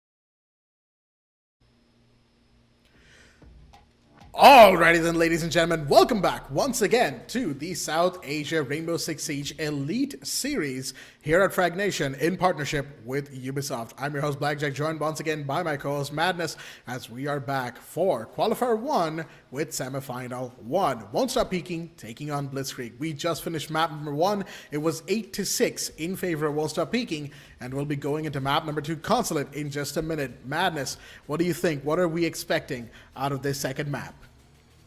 We are expecting big things because Consulate, like you said, we were both discussing, it's a bit of, curveball coming in from the side of WontStopPeeking, so that's going to be interesting to play, and there's a lot of cheeky angles you can play. The knowledge factor is going to come in huge here against the way you're going to go for your takes and the way you want to actually battle it out in this sense for themselves. But you can see, according to how the bans have gone, right, Shallow was out of the picture, was banned by WontStopPeeking essentially. I was expecting maybe they want to play that, but it is a map that's been played time and time again quite a bit, and Consulate is going to be a map, maybe they have something up their sleeves that we are not available, like especially the roar take in 1F that they did, they kept hidden till basically overtime for Consulate side. But Consulate is a map of a lot of spawn peaks. If you take it properly for yourselves, you can get that early man advantage, and I would like to see maybe a team like WontStopPeeking, the team that does throw all the rules out the window. They do whatever they do like, and they do it sometimes to the best as well. As we head into the banning phase over here, it's going to be Blitzkrieg going to be on the defensive side, WontStopPeeking is going to be on the attack. So Blitzkrieg going to actually do defense. The Ace Azami ban, again, meta bans coming in for them as it was in the map of Cafe as well. It's up to see what they want to ban out next on this point. It's going to be the Mira, so this Mira pretty much never gets through, pretty much, no matter where you look. At another heartbeat ban in the Ivana, so only the Thermite has been left open, unless you bring in maybe another, the smaller hard breaches. Of course, you could also bring in Maverick with his blowtorches, and given the fact that Maverick tricking is kind of meta at the moment, it certainly could be something, especially on that basement site, right, to be considered. But with that said, Hibana is an interesting breacher bank, because generally if you're going to go all breachers, teams tend to favor Thermite and Ace first and kind of leave Hibana second. But then, of course, Hibana being the queen of hatches, you don't really want to leave her in play for too long either. So I understand the thought process behind getting Hibana out of there quickly as possible. Mira once again banned here on Consulate, to no one's surprise at the end of the day. And of course, the Azami as well. No one's really surprised by that. What I am surprised by, however, is seeing Sparko on the Tachanka. That's right. Folks at home were probably expecting me to talk about the Clash, but what can I really say that hasn't already been said? Clash, one of the most annoying defenders to deal with kind of in the history of Siege in general, and especially with her rework now, being able to put down her shield and kind of activate it remotely, yeah, that's something you don't want to have to deal with, and Ions has brought that out now. But the Tachanka on Sparko, kind of in a similar role to Frost, right? Slightly delaying, like an operator who's meant to delay and take time away from the attackers. This time a little bit more late round than Frost does, but hey, you've got the DP27, you've got, what, 70-ish rounds in this dinner plate of a magazine. He's going to come down the back stairs. Wait a minute. He's taking an early fight, and Noob is actually going to fall because Nippon comes around. He's on the first floor, and he gets that kill, cleaning up what Sparko started. And that's a beautiful start for BTC's defense here.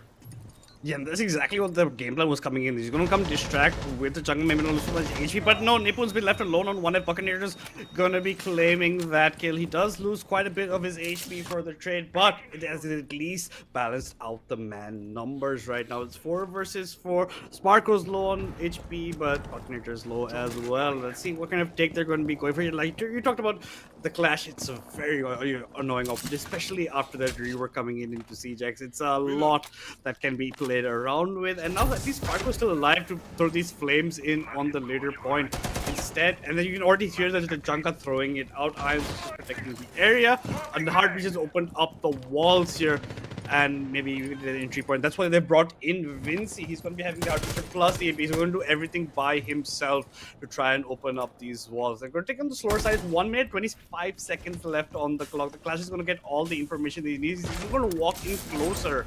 He's going to try to shield. Do not left the shield anywhere. He's going to keep it up to him. Almost gets shot in the backside, trying to walk away. The Chunka, not quite sure. You're left in the open, and your Clash was not around. So Sparko ends up going down to the hands of ND Cobra. The Amaru's going to be picking up the kill. Look at the angle that Ben's sitting in. He's going to get the kill and jump down that instantly. It's actually Vinci going to get the kill onto Ashami. Finally, the Clash goes down. Only Van is alive. He's going to be coming back around, but there's a barricade, so they're going to know exactly where he's going to be coming from as well once he opens it up. And Desmond's anyway got his crosshair pinned onto the angle. Look at it, this man. Yes, the Mute Jammer is holding the angle as well. Spots out the head of the Valkyrie, takes that one clean off its shoulders, and it's going to be WSP getting the first round in the Tekker side for the side on the map of Consulate. Round 1 to Won't Stop Peeking, similar to how it was on the map of Cafe, but in a, of course, different capacity. On the attack side, they definitely would have had a moment of panic, losing, one of their players early on like that, but they stabilized pretty quickly, taking down Nippon, who was the one who took that first kill. And after that, I think it was just a case of their attackers being really well placed on that admin side of the map, right? Because you had a couple of them pushing down the printer corridor, you had the other two kind of pushing down on that little tucked alleyway behind the yellow stairs, right? So all things considered, given the fact that it was a split push, you had Tachanka pulling overtime trying to get his fire grenades or shamikas in both the entry door to A and of course down the hallway where his shield was. And given where Sparko had placed that shield and where he was playing out of that corner door, it really was hard to stay covered and also get the corner door of A, as you can see on the top left of your screen. So all things considered, him being exposed was just a matter of circumstance, really. It was either him getting taken down and exposed, or the Clash getting aggressed upon because people were pushing that door and he needed to delay them. So they were just kind of stretched thin there, BTC's defense. So all things considered, they did a good job early on, but when push came to shove and they had to reallocate resources and adapt to what was happening around them, they did drop the ball and caught outplayed. Then half health already, not sure exactly what happened, but gotta be careful of your positions with the Amaru in play as well from Cobra. That could make for quick entry, quick kills, especially if he decides to come up a hash or two. But with that said, round number 2 officially underway. Van also going to take a bit of a beating earlier on in the round. You're going to have Nippon as well as Shami just waiting around the corner over here. Again, the breach charge has been doing, but Buccaneer gets the first pick onto Van. The guy I was saying was already low. Buccaneer ended up getting the kill. He's going to start turning up as well towards the office side window. So that's a very good early pick coming on. The Ella's out of the way, but I think the mines have already been placed anyway. The Grim's also going to be coming in at that point to push down back the Clash. Amaru's just going to be repelling on the window with a long SMG if you try and get a kill for yourself. Maybe Nippon goes for a cheeky kill on this side, but no, unfortunately, he's not actually gonna go for the big. As of yet, 1 minute and 38 seconds left on the clock. The diffuser is dropped. It's now finally going to get picked up as well. It was just being held by the side of WSP until someone could come and get it for them. Shami, long angle, no picks available. Nippon is still working our way towards this room, trying to get a pick for him. But another hard breach has been used. Going to open up another long angle.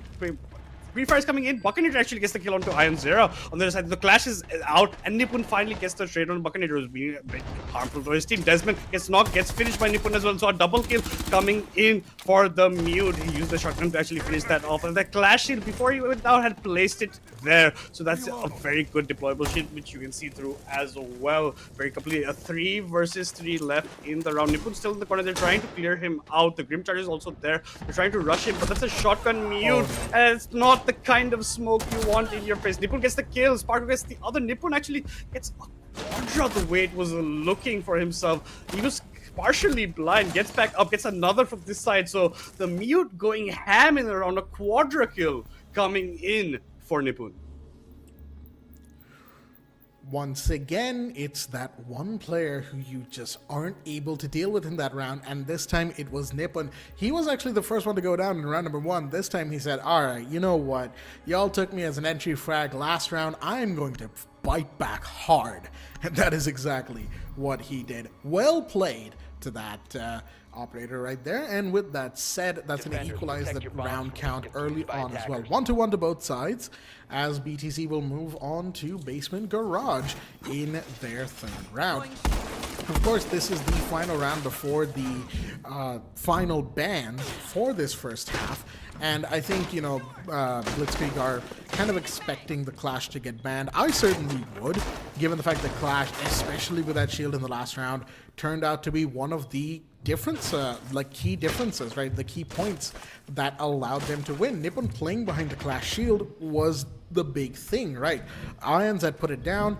Nipun was just sitting behind it, holding down the corner door of the projector room, and after that, the rest is history. So the Clash definitely probably getting banned next. But on the other side, we've got the Thermite in, which of course means that they're going to be going for the breach. We've got the Zofia for a little bit of soft breach as well. Question is, with the Kaid Electroclaws being what they have to deal with, do they go first floor top down, take it out, or do they try to grenade it? Well, they don't have grenades, so it's probably going to have to be first floor top down. It could be first floor top down, as well as they don't have a ram or a buck as well. So verticality less going to be opened up for themselves. Neither refuse as well. It could have been a lot for themselves. So that's why you can see the 1F side is being fought for so heavily by the side of Blitzkrieg. Now the Clash is roaming on that side, and Desmond's going to be making his way over to Garage Door, but with the kites in place, I don't think he can open that as of yet. Finally, the extinguisher actually being propped very earlier on into round before any pressure was coming there. Sophia's going to open up towards the main door, towards the end of statue, and the kite's going to come back again. Maybe he's just going for the tricks. No thermite charge has been used as well, both still in the pockets of Desmond if he chooses to use it at a later stage. That's what I'm talking about. The top down has to come in at a faster pace because it's still 1 minute 50 seconds left. You have to start walking in. The most players are still outside the building. Iron Zero, I think, has placed the shield down somewhere again, maybe to help out another team member. It worked out wonders in the last one, and I agree with you, Blackjack. I think next round this is going to be banned out completely, so we won't get to see the Clash. Maybe the last time seeing the Clash, at least in Consulate for now. Ashami is going to be picking very heavily, but the time's going down. You have to start making progress from the side of WSP. Yeah, the fact that they haven't really taken much control of first floor yet, there's still a roamer towards the kind of meeting room side, meeting room side above the actual site. Of course, there's somebody on third floor as well, but Ashami will fall. That's your my gone, but guess what? Noob has been DBNO'd on the other side as well. Of course, that is your Nomad who's going to get picked up. But, oh, that was a frost mat as well, so that means a noob won't be able to actually sprint for a minute. He's going to be making a lot of noise here because of the effects of the frost mat. Even if he can pick himself up, it doesn't matter, because now Sparko knows exactly where that nomad is. Even if he gives his position away, it won't matter too much. Nippon gets one on the other side. That's Buccaneer to fall, so the attackers once again find themselves in a spot of bother. Ven to find Desmond, and it's all kind of falling apart right now. Sparko from Spiral has given Cobra the scare of his life, forcing the Lion to go on a hunt as we have the air jabs working out. Ven finds Vinci. It's a 2v4 right now, and with 20 seconds left on the clock, I think we can call this round donezo for WSP. They don't have the man count. The diffusers dropped somewhere in the map. They are lost. They are struggling to find their way. Cobra falls, and it's all down to Noob in a 1v4 with 8 seconds on hand. It's gonna tick away, and won't stop peaking. Unfortunately, we'll have to face the music of being 2-1 down at the end of round 3. And they will honestly be 2-1 down. They've wasted a lot of time, like trying to get the 1F control, and still didn't deal with all the roamers over there, right? You could see that Marco was being quite a nuisance and didn't care if he gives his position away. He's just buying time for his team, even tells the roam, gets the guy in the spiral stairs to try and chase after him, essentially. Buys even more time for his team because the diffuser's on the other side towards the basement area, and you can't actually go end up picking it up. You have to at least get the wall open, but you can't do many things from that. Desmond got one pick through it, but nothing else. And I'm expecting the Clash ban should be coming out right now, and that's exactly what's gonna be happening. And plus the Nomad from the side of Blitz as well. So no more Nomad allowed. The Tachanka is gonna actually be changed over to the hands of Ion instead as we head down towards that 1F area. We're going to have the explosion room plus the piano room available, and Desmond's going to be bringing the draggle, so look for him to sniff out some footsteps. No, it's going to be the ramp switch up towards the end point of it. But yeah, this is, I think WSP have to be a bit quicker on the mark and actually do a good job of clearing all the areas. You can't be, if you're taking so much time to clear space, you have to at least get all the stranglers or all the roamers. And that, I think, it really just comes down to their execution and what they're really planning. In the last round, you know, for the longest time, it really didn't seem like WontStopPeeking had a real plan per se, right? They got the breachers, or I should say they got the thermite. They had a secondary hard recharge with Zofia. I think Ven was playing that particular operator. Not Ven, excuse me. Buckinator was... Vinci, actually, yeah. It was Vinci playing the Zofia with the secondary hard recharge. And I kind of get it. You know, you get the hatch, you get the main breach done, but, like, there was no soft breach, right? You didn't have a sledge or a buck or even ram for that matter. And there was no, like, emphasis on roam clear on third floor either, even with the Lion in play, right? So, especially you'd expect with the history between these two teams that WontStopPeeking might have got a Deimos or a Dokkaebi to try and find these roamers and take them out, but they were just they were stuck on taking the pretty much the back end of the map, right? And even then, you would think, okay, they're going that side of the map. Maybe they want to drop down into, like, server hallway, maybe come around the back. They didn't even do that, so no one really knows what they were planning. But at the end of the day, I guess we won't know now because it's past. 2 minutes on the clock right now, as they've got plenty of time. We've got, once again, the gridlock in play, and this time, finally, after a long time, Brava is brought into the foray. I do like this pick, even though there's only a couple of things that she can take control of, that being Valkyrie cameras, and of course, Nippon, the Aruni Surya gates. But hey, any utility is good utility. Exactly. Any utility is good utility. Desmond going to pick onto Sparkles. The Clutch Master, that Blitzkrieg no longer available to them. A good pickup coming in earlier on for the side of WSP. WontStopPeeking are now finally getting the mark, but Cobra has been knocked down. And from the skyline, I am Noob AF gets the kill onto Ironzare. Ironzare not at all expecting anybody to be sitting there. And you're going to take the full advantage of that as the Brava gets the kill onto him. So it's a 4 versus 3 right now. Because Cobra, who was knocked, ends up going down as well. Maybe you can see now they start entering the building as well. You're masking the jump in, fall in with the bullet shots, but I don't think anyone's going to be falling for that at this stage of the game. But look at Vander near spiral staircase at the bottom. Another ram's going to come into effect. The verticality is going to be coming into there. So you have to be careful above you as well as on the same floor as you. So there are a lot of angles to be watching from the side of Blitzkrieg. Now you're just peeking through a couple of more holes. Another ramp's going to be chucked in as well. So look at this long angle by Shami. He's trying to catch out onto members, but now you can hear the barbed wire getting chunked away at. So now Shami's focus has been drawn towards that. Almost gets the kill. Actually gets the kill onto Vinci, but in the meantime, Buckinator gets the plant. So as you're worried about people above you, the plant ends up going down. Ben gets another kill. Nippon gets the kill onto Buckinator, and as well as I am Noob AF goes down. He was still on 2F, and the roam comes in from Van. So even though you had every single axis, you got the earlier picks, it's going to be Blitzkrieg taking us to 3-1 in this map. I'm not exactly sure what happened there for WontStopPeeking, because they got the plant in. They clearly had enough intel to know that piano room was open and they could go for the plant behind cover, and that's exactly what the Twitch did. But after that, they just completely fell apart in the 3v3 post plant, with the Valkyrie on top getting multiple kills, and then nobody being able to hold down the diffuser either.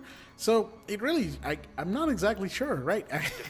It's left me a little bit confused, a little bit of whiplash right there with how quickly they fell apart.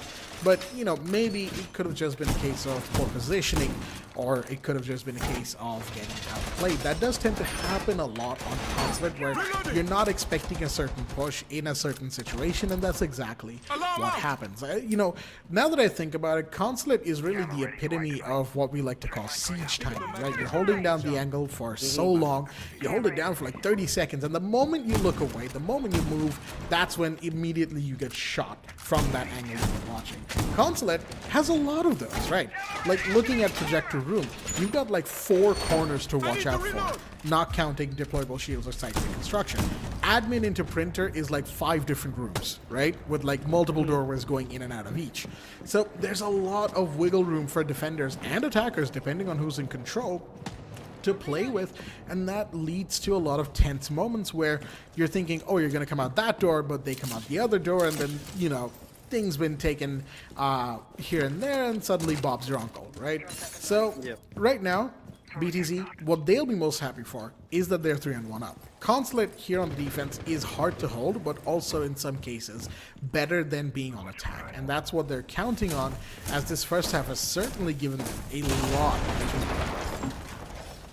Yeah, and again, they're going to go for that same kind of, you know, attack from the side of SP, for the side of them. Well, they might actually get the kill on the upside down, repelling person there. Nipun's looking for the kill.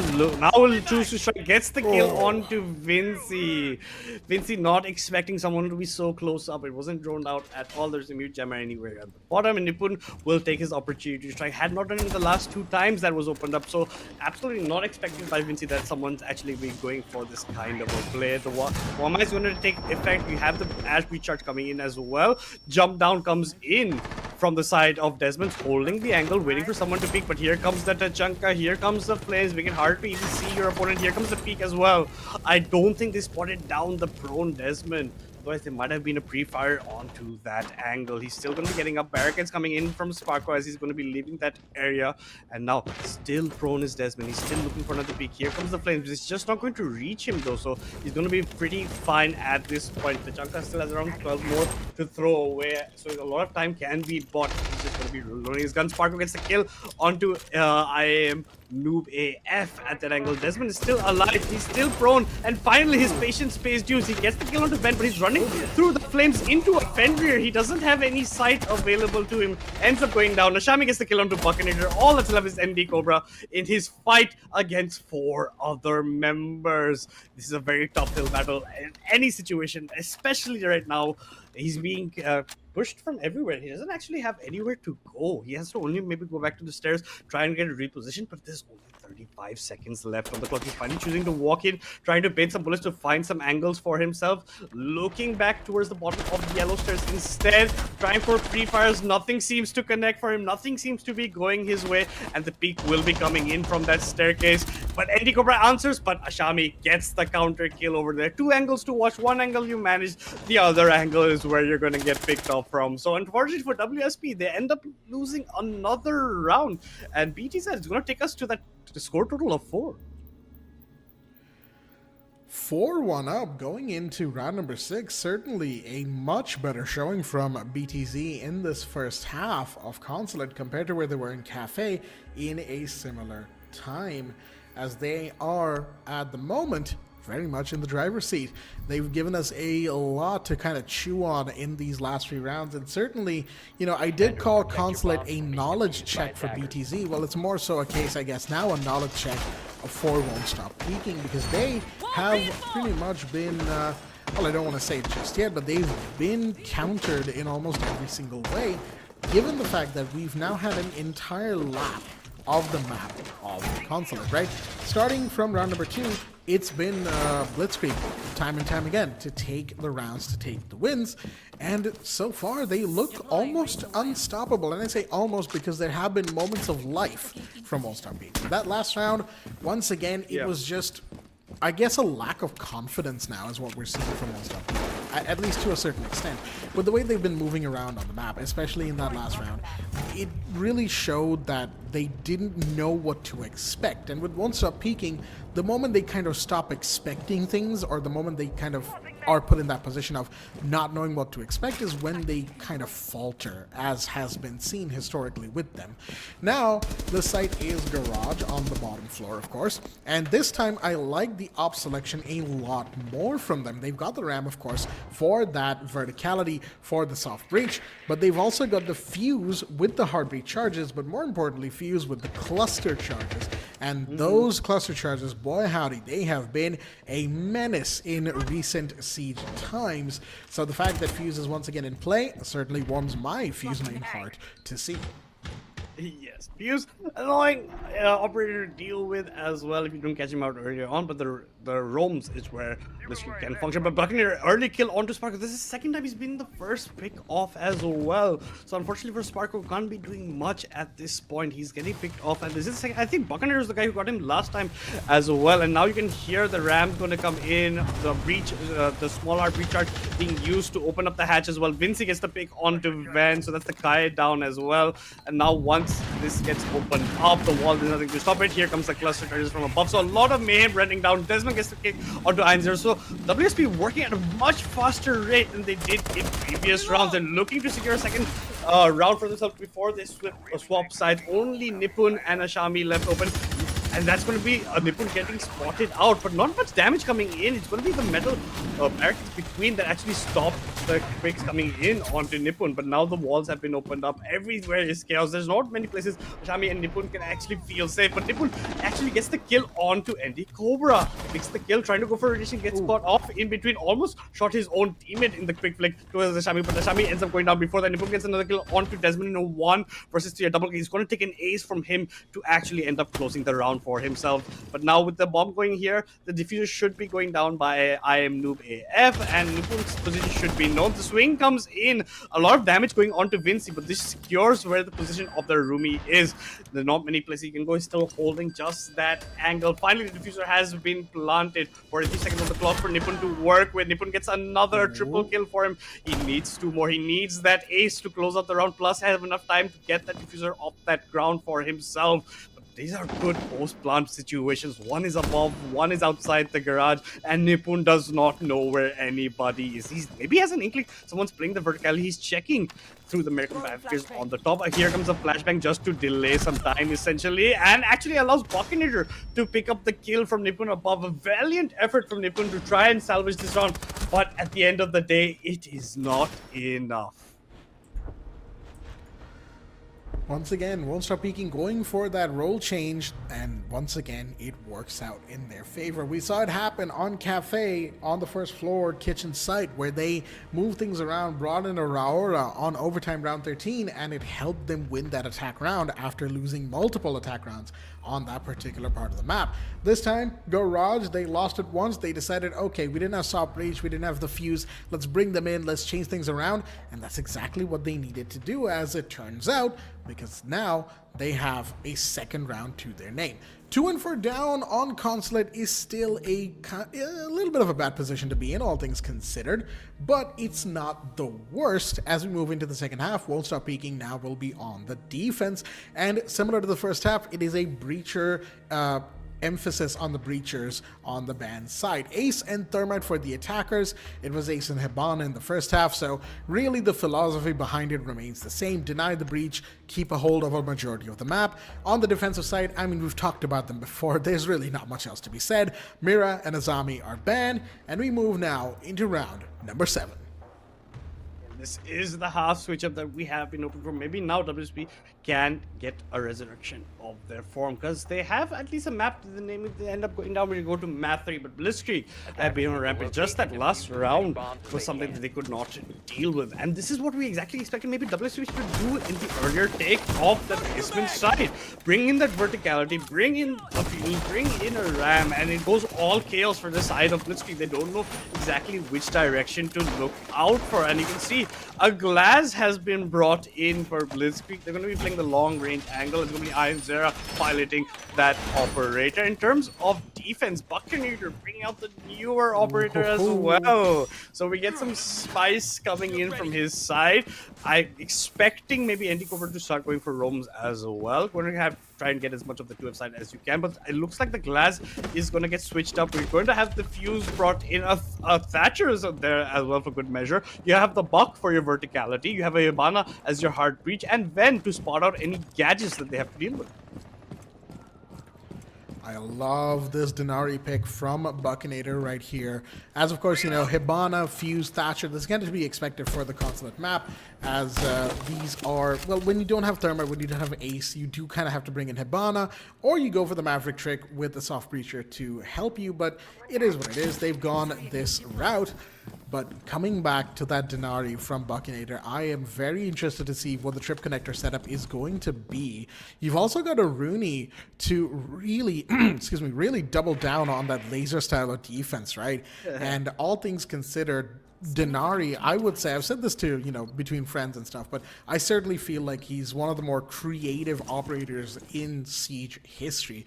Just the sheer amount of freedom you get with those trip connectors in where you can place them, where you can connect them, it is beautiful. But right now, Vinci, wait a minute, do they know that he's on first floor? I don't think they do. Because the fuse, we saw the fuse's outline, Ashami, kind of roaming around towards the lobby side, right? While Vinci was holding down the corridor, going out towards the back half of Consulate. So I don't think they have an idea of the fact that this sentry is roaming. Ven's going to fall on the inside. Desmond to take the kill, and that's Tubarao, who was also roaming. We saw him on the top floor earlier on, and now that's the IQ to fall. So already one body too many for BTC to lose this in this mid-round situation. And now with a minute 19 remaining, all they can really do is hope that they can get one of these roamers or force the defenders back into sight. They don't even have the main breach done yet, even though there was no breach denier, and Tubarao has been roaming this entire time.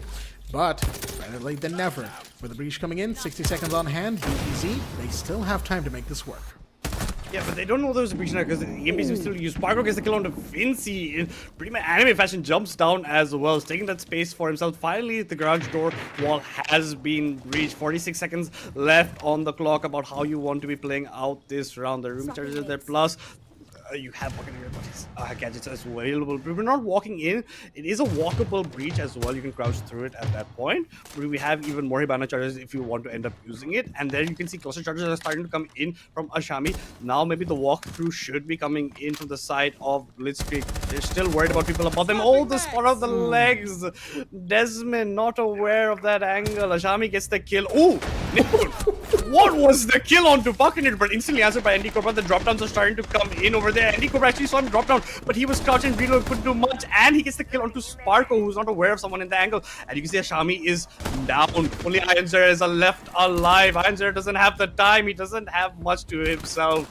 And no, you end up falling down. You can see them trying to get that last pick over there, but Ironzer actually ends up still surviving. But I think Eddie Cobra not killing the first guy who dropped down actually paid dividends, because the Buck was completely unaware back against him, did not know anybody was there. Yeah, no, that was fantastic trigger discipline right there from Cobra. He knew for a fact that if he shot the first guy, the second guy to drop would have killed him. So he decided, you know what, let's play this to my advantage. Let's play my cards close to my chest, and it worked out. So, beautifully done for the side of WontStopPeeking. Even if it did kind of start faltering towards the end there, we did see a couple of bodies get taken that probably shouldn't have. Like, for instance, the player who was prone in the monitor room, right, who had the punch holes looking all the way out to the breach. That's not a position you kind of want to be in, especially with a breach kind of staring you down. But at the same time, you know, speaking of the breach, that's exactly why someone like Thermite is better for garage breach, right? Because you open up a really big section of the wall, right? Half the wall is in your favor, and that just allows you so much more room, so much more sightline to work with. Whereas Hibana, it was like a really tight walkable breach that there was so much cover behind it for defenders to roam around that there was no way to lock them down, no way to kind of put suppressing fire. So all things considered, the ban's working out in WontStopPeeking's favor, and at the same time, their play and positioning as well working out in their favor. All of it does come down, of course, to the early round where they got the first kill and they maintained that body count advantage for the longest possible time. And they'll need to do that once again. Now that we're moving into round number 8, the site, of course, is 3rd floor. And this time they've got a pulse in play with that secondary auto pistol. Oh, I do like this pick. Look at the speed as well. That's going to be coming out. And we head in to round number 8. WontStopPeeking just one round away from actually getting to the same number that Blitzkrieg is at currently. Is 4 for Blitzkrieg, 3 for WontStopPeeking. Here comes the first Lion charge as well. It's going to spot out Buckinator as well as ND Cobra, who have been roaming quite vigorously. Again, we're going to be opening this up with the help of the striker, who's brought again that heartbeat plus that EMP for himself. This is not where you want to be going at this point. You're just causing quite a bit of nuisance for yourself. The C4 comes in, going to get stuck on the windowsill instead, and it was enough time in that arc throw that allows the attacker to actually back away. Another line charge going to get deployed by Sparko over here. He's trying to walk in. We have the glass. In fact, I want to see what effect he'll bring out with the sniper with that thermal vision available to him with his ability to be able to see through smokes. There's one guy in the corner. I think they know about it, but the nade doesn't work anymore. Oh no! Ven? I'm not quite sure what happened to Ven over there. The nade charge fell down right into his own feet when he was trying to get grappled back down. That is a mistake that Ven does not want to look back on over here, Blackjack. I'll tell you what, that's not a mistake anybody wants to make in this stage of the game, in this format.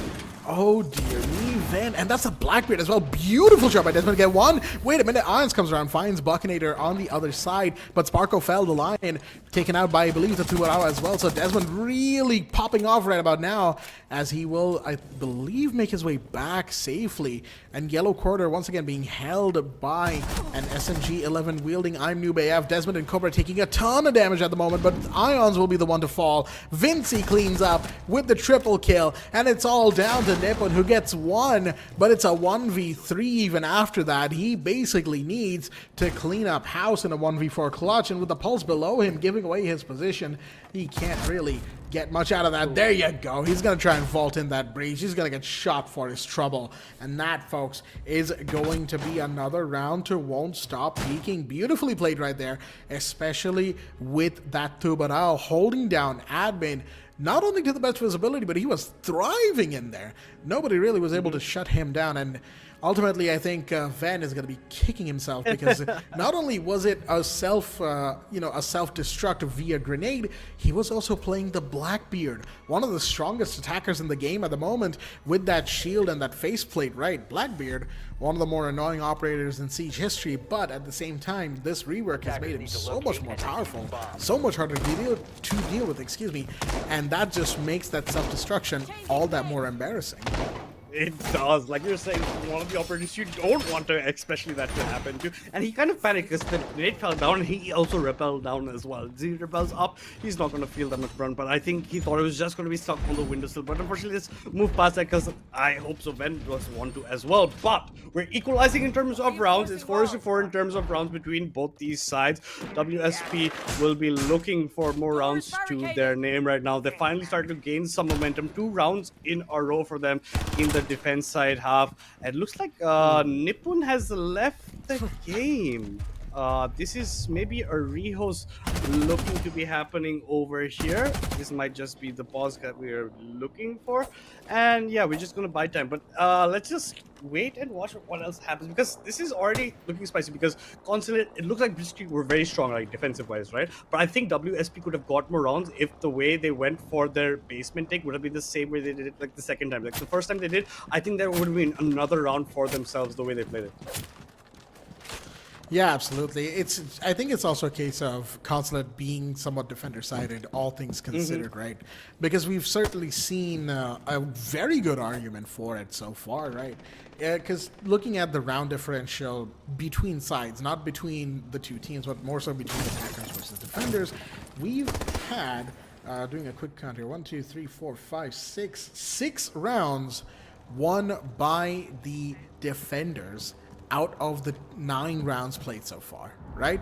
So it certainly has been quite the game indeed for the side of any defending team, and WontStopPeeking is taking full advantage of that in this regard. Being 4-4 up is certainly helping them in that overall, well, their agenda being, of course, to win the game outright. They're 1-0 up on the map count. They are, of course, very much in the driver's seat and advantage here as the Jackal comes in, hunting down the Capcan on the top floor, trying to find Buckinator as Ions will come in, take that kill. Noob will fall. That's going to equalize it, of course, 4-4 due to the unfortunate disconnect that happened earlier. We have, of course, Thorns, Razor Blooms delaying time a little bit on that reception entry, but it doesn't really matter too much because guess what? Exposition room has now been blown wide open, and that's going to be the Thorn to fall. Shami with a beautiful play, making it a 4v3, and with a minute remaining. That's a 3 versus 3 right now. Vinci gets that kill. Desmond gets another one onto Iron Zera. It's only Sparko and Vandalite. They were 4 men to start with. Now they're only 2 because of the disconnect that did occur. Like, let's see what Desmond, Vinci, and Buccaneer can do in this round. They're gonna spot and nothing out right now. Buccaneer's gonna be opening up a barricade, maybe going for the hunt. He's looking to open up the hatch. He wants someone to open up for him. Gets the Claymore that side. So now you can have people walking down yellow side. Sparko hurt. That bullet shot exactly knows what's going to be played, and you can see Ben's going for the plan. Sparko gets the kill onto Buccaneer. Was going for the flank back from the says pre-fire onto the head just in case he was looking for the guy and planted the diffuser, which would have been Ben. Now Desmond and Vinci have grouped up together.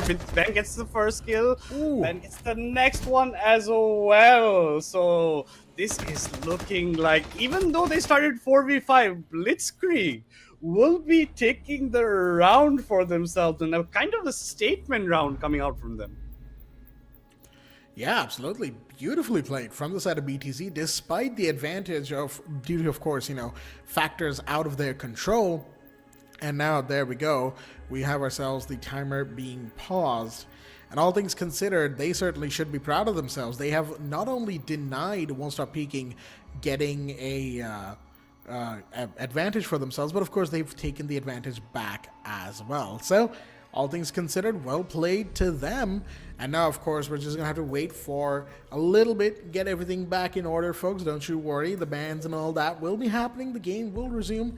It is, of course, a Siege tournament in South Asia. These kinds of things tend to happen. And kind of in the wider world as well, right? At the end of the day, true. Connection issues and all that, technical difficulties are something that we've all faced. So give the players some time, and we will, of course, be in this...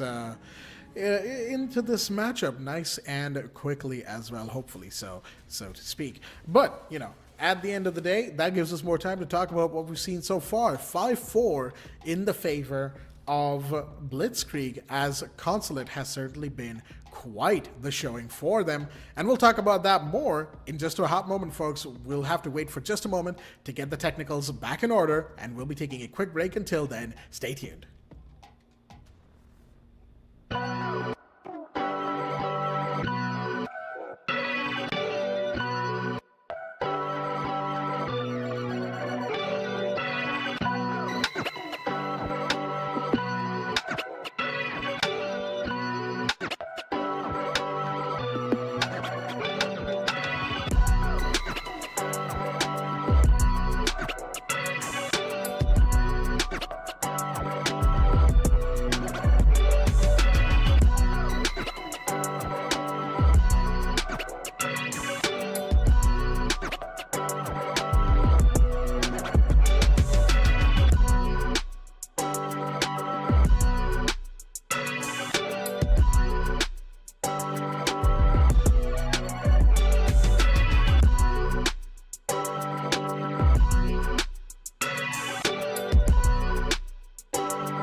bad bet. Play the odds and risk it all. But you're playing my game now. And I'm here to clean house.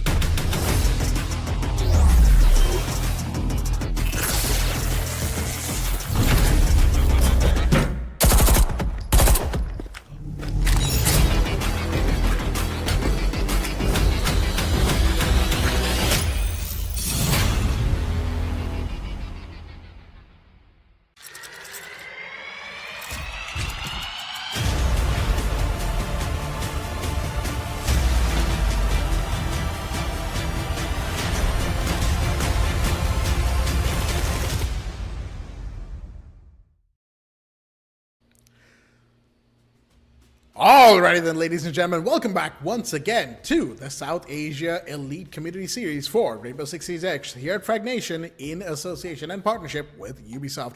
I'm your host Blackjack. Joining me once again is my co-host Madness, as we are back after a little bit of a lengthy rehost. We do apologize for that, folks. Technical difficulties, you know how it is. And we will be getting back into the game, the best of 3 semifinals here in Qualifier 1 between WontStopPeeking and Blitzkrieg. We were on map number 2. It was 5-4 in favor of BTZ, and we'll be resuming from, I presume, that point as well on the map of Consulate. Oh, actually, no, it's 4-4, so it looks like a little bit of a reversal has happened, but, you know, that's for off-stream discussions. We're not going to get too much into that.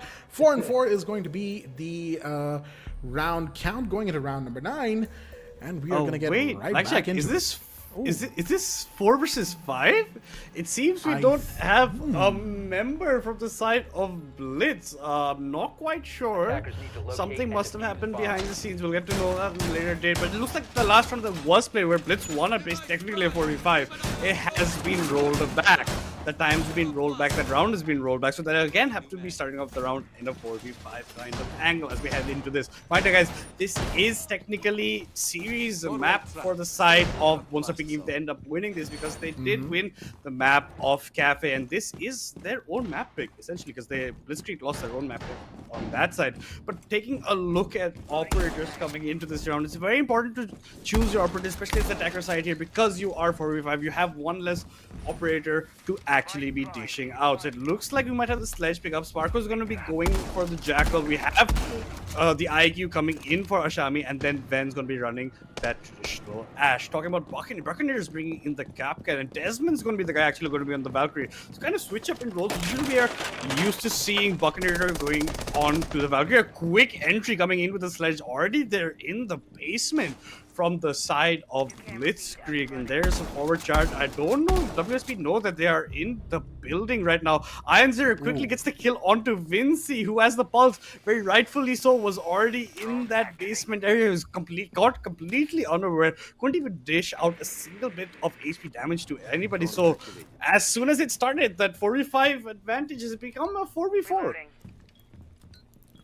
And that's the pulse too, gone very, very quickly. So a good kill right there. And verticality being held by Ven from down below. Not something you normally see, especially when it comes to this map and this particular site of Piano and Exposition Room. It's not Exhibition Room, as I was going to say for just a second there. It's Exposition Room. A very weird name to give a room, I'll be honest with you. But, you know, naming conventions aside, that first kill, of course, very important. Not only to equalize the man count here, as Ven gets another one, that's going to put them on the advantage. Now Desmond to fall, and that's your Valkyrie taken care of. 2 bodies, very important, as the Jackal's going to track down, I believe that's Bucknader potentially, towards the Teller's side of the map. So if that Capcan falls, you know it's going to be panic moments for the side of WSP.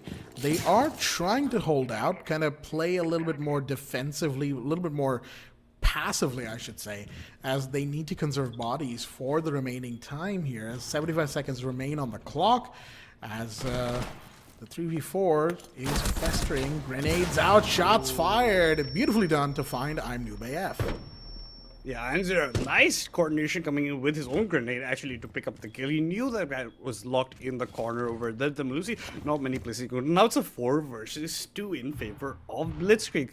They have a lot of the not actually locked. 50 seconds left in the clock. So they have to start making the way to side, and IQ's going to be spotting out the Captain Charge. Jackal's going to be tracking on to someone. Actually, the mute actually neutralizes that, so you actually don't get the footsteps. And NT Cobra gets a kill through the thorns onto Sparko, but then quick work was made of Buckinator as well as NT Cobra. So what round started out as a 4v5 turns into Blitzkrieg just doing the repeat. So the reroll doesn't come into effect technically because it's still Blitzkrieg going up 5-4 against WSP, and this seems to me being them just due to the disconnection earlier. I think the player just could not join back, so it's still going to continue as a 4 versus 5. They've technically beaten WSP 2 rounds in a row with a man disadvantage from the start of the round. And even then, Blitzkrieg pulled out the same round, playing in relatively the same conditions, right? 4v5, and looks like we're going to continue on that front as we have the final bans for this map of Consulate. Hibana and Valkyrie are going to be taken off the board. Hibana is an interesting ban here for WontStopPeeking's defense because, like, I don't necessarily think that banning her is going to be of too much consequence, right? Other than Garage. And even then, again, you can just Maverick trick the wall. So, realistically speaking, even if they do go back to Garage, WontStopPeeking will start to worry about the breach. And there are probably better attackers they could have banned, like Blitz, like Blackbeard. Hell, even the Jackal, who saw a lot of really good usage in that last round. He was definitely troublesome to deal with for WontStopPeeking, so I'm not sure what the philosophy is behind that ban of Hibana, but Valkyrie, of course, 100% makes sense. You want to take away that intel gathering, you want to take away the black eye cameras, and of course, that is exactly why BTC have banned that particular operative. With that said, of course, we're going to be going into round number 10, double digits once again in 2 maps so far. It's always nice to see. And the 5-4 to BTZ, of course, means they still maintain the advantage here on Consulate, but again, they're starting off on the back foot purely because of technical difficulties. But then again, we've seen it twice now. They certainly don't seem to mind. They do not seem to mind, and they seem to be playing an even better version of themselves heading into this. And Valkyrie ban means you don't have to bring in that IQ actually just for those black eye cameras or any other. So you're actually utilizing what you thought as your deficit. Masmarko has the line and the Blitz comes in from line. This is what helped them win one of their 4v5 rounds. So exactly what they're looking to be going for. And this is Blitzkrieg running a Blitz. No need to look at that name at that point. But ND Cobra has brought in the shield. You have it available to you on the form of the Clash as well as the deployment. Buckinator has gone back to what he truly loves, which is that Maestro with the Valkyrie man out. You spot out the Clash, but the shield negates any damage going to be coming your way. Barbed wires are getting worked through. You're just going to be clearing all on the top side as much as you can. Then just aware maybe someone could be flanking. As of yet, nothing in terms of flank numbers coming in. It is a 2F side. Another line charge gets used. Line only has one more left to his name that can be used at a later point, and that's the moment the Blitz chooses to enter the building as well. As of yet, no bodies have been dropped. We are still in that 4v5, but you spotted through the cracks. Ven spots out I am Noob AF, who thought he was safe in the position he's sitting in, and yet again we brought down to a 4v4. Make that a 4v3. Sparko gets the kill onto Vinci yet again through another vertical play. Vinci's been caught out again on the pulse. The pulse seems not to be working the way that he hopes it to be. Yeah, may not be the pick for Vinci right now. If you have the Ash Rush coming in, that should deny the Clash. No, it actually slipped through, but the down comes in anyway. Ven will fall to Desmond on the other side. Tubara coming in for the save, but the Blitz is going to be a playmaker right now, because guess what? That's a shielder you don't want to have to deal with at this moment. Clash's shield is finally going to get taken care of, and Cobra will be cleaned up. It's a 3v2 situation with attackers having all the advantage in the world that they could possibly want. Blitz sitting right at reception. He's going to give the call up for the Tubara moving, as Ions will take a bit of damage, but it doesn't matter.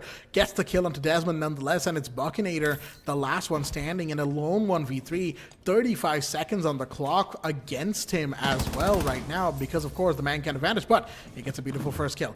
He knows that he needs to be careful of the Blitz, but the Vaulton is here, and he gets the shots, and wait a minute, can he get the Blitz? No, he can't. He gets flashed and then shot in the face, unfortunately, as Ions will take that kill happily. So, and that, of course, is a moment of reflection that WontStopPeeking need to have, because guess what?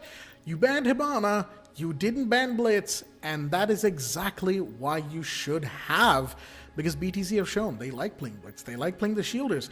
again, breaching was never the problem. But guess what?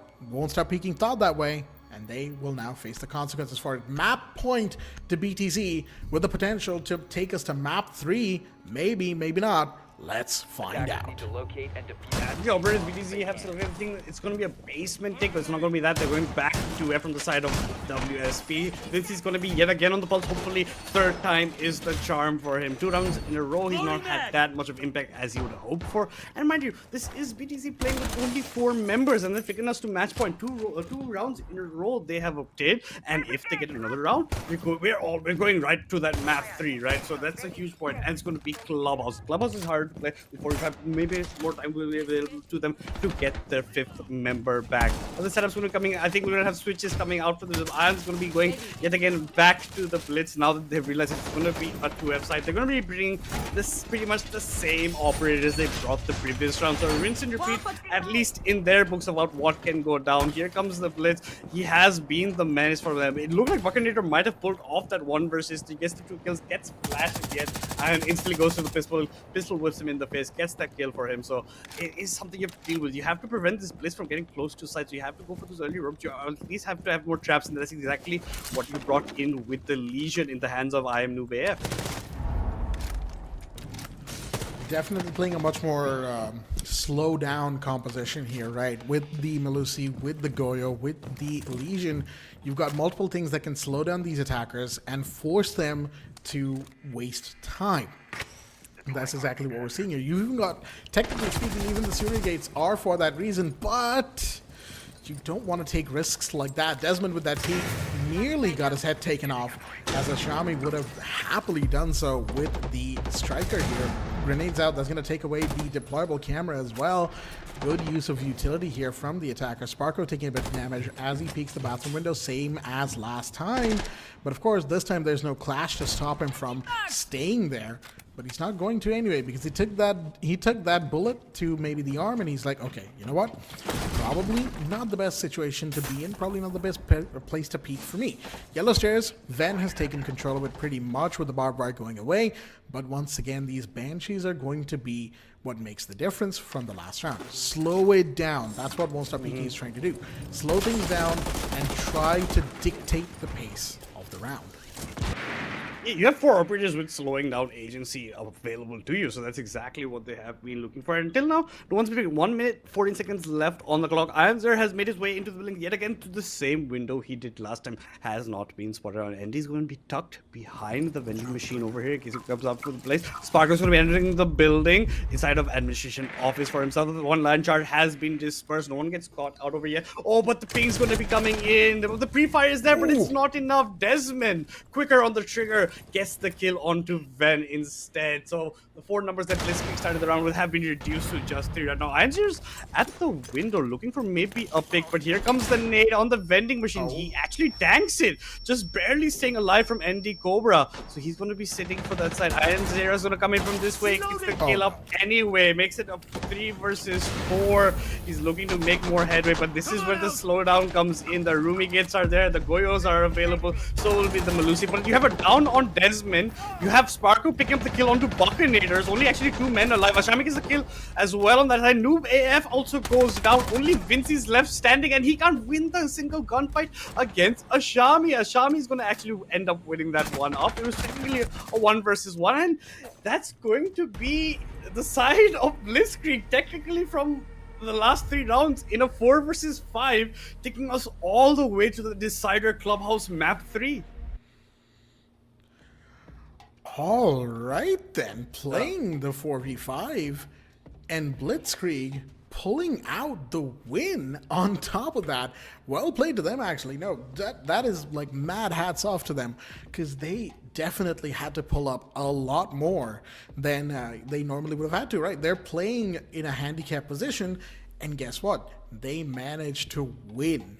It wasn't that they took a couple rounds. They managed to take the entire map away from WontStopPeeking, folks, and that is absolutely deserving of the praise here. 3 rounds back-to-back in that 4v5, technically 4 if you count the one that got rolled back. So all things considered, they did a fantastic job here.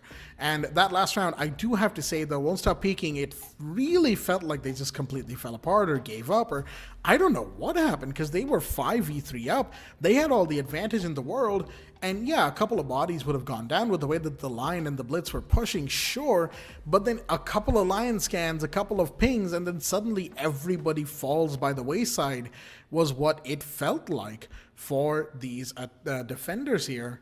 And WontStopPeeking after that were just completely, well, roasted, toasted, packed up, and posted, as I like to say.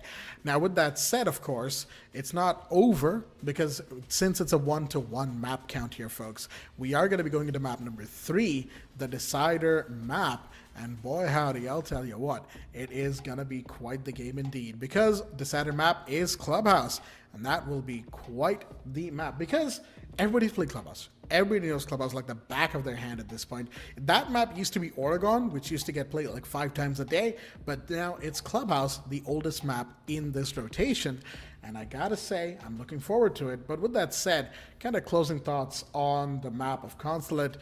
It was a map of a lot of trades, a lot of back and forth, and a lot of ups and downs, especially for WontStopPeeking. I think this was the most volatile we've seen them in this matchup so far, where they had really high highs, but then really low lows as well.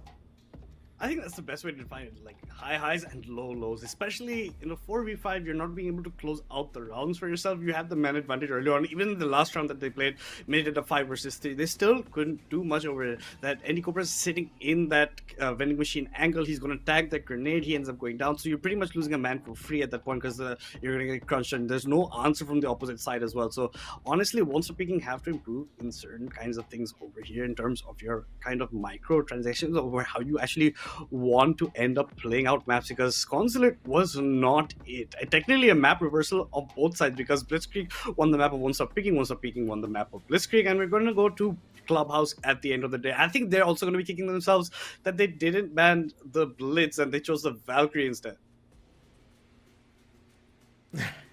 Yeah, I'm not sure what the idea was behind that behind that Hibana ban. Like, why would you like, why would you go there? Because like, it's not to say that Blitzkrieg were playing Blitz per se, that should have been the target ban, but like, you should have banned a shielder at that point, right? Even if it wasn't Blitz, if it was Blackbeard, I would still understand it, and maybe the end result would have been the same, and I wouldn't be talking about this right now instead, right? That might have been all that changes in the timeline, but at the end of the day, we saw a ban that really didn't make much sense in the grand scheme of things, and then the Blitz came out. Like, that's really all I have to say there now, because Blitzkrieg, well, it's in their name. Blitz is literally in the name. So they played to their strengths, and they played really, really well. So, you know, big hats off to them, of course, as we wait for the statistics. Oh, actually, we're not waiting anymore. We are going to get the statistics end of map here. And all things considered, for the side of BTZ, once again, you can see Nippon really pulling out all the stops. 100% cost there. 14 and 6 in terms of the kill death, and a 2-0 first kill entry. Not bad. Actually, that's a standout performance amongst a bunch of really good performances. But if we're talking about entries, Desmond going 4-0 in entry total, that is definitely really, really good for WontStopPeeking. Desmond is certainly quite the good entry player, of course, but at the end of the day, you can only do so much by being an entry player, because the rest of the team kind of faltered, especially in that second half. Yeah, that's what you can see there. Like, he's got 4 entry frags, and even Buccaneers has 2, but you can't actually capitalize on it. That makes a lot of difference for you. I think Nippon's play can be summarized in that 4-piece that he picked up behind that Clash Shield, right? With him on that mute, he just did phenomenally well for himself. But guys, that's been map 2 at the end. We're going to be heading into map 3, but before we jump into that, we're going to be taking a very short break.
You made a bad bet.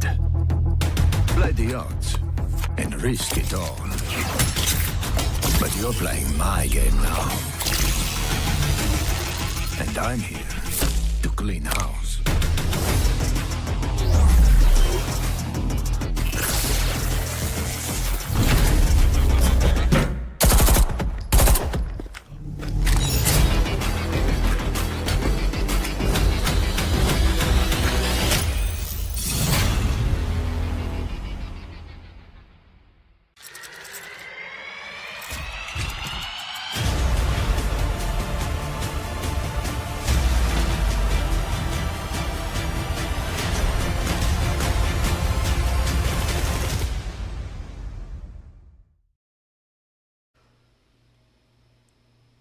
Alrighty then, ladies and gentlemen, welcome back once again to the South Asia Elite Community Series for Rainbow Six Siege X here at Fragnation in partnership with Ubisoft. My name is Blackjack, and of course with my co-host here, Madness, we are back once again for this best of 3 qualifier match, Semifinal 1. It's been a hot minute, but we are back indeed. Once again, technical difficulties. We apologize for the delay, but we are here, we are ready, and we are getting into map 3, the decider, Clubhouse.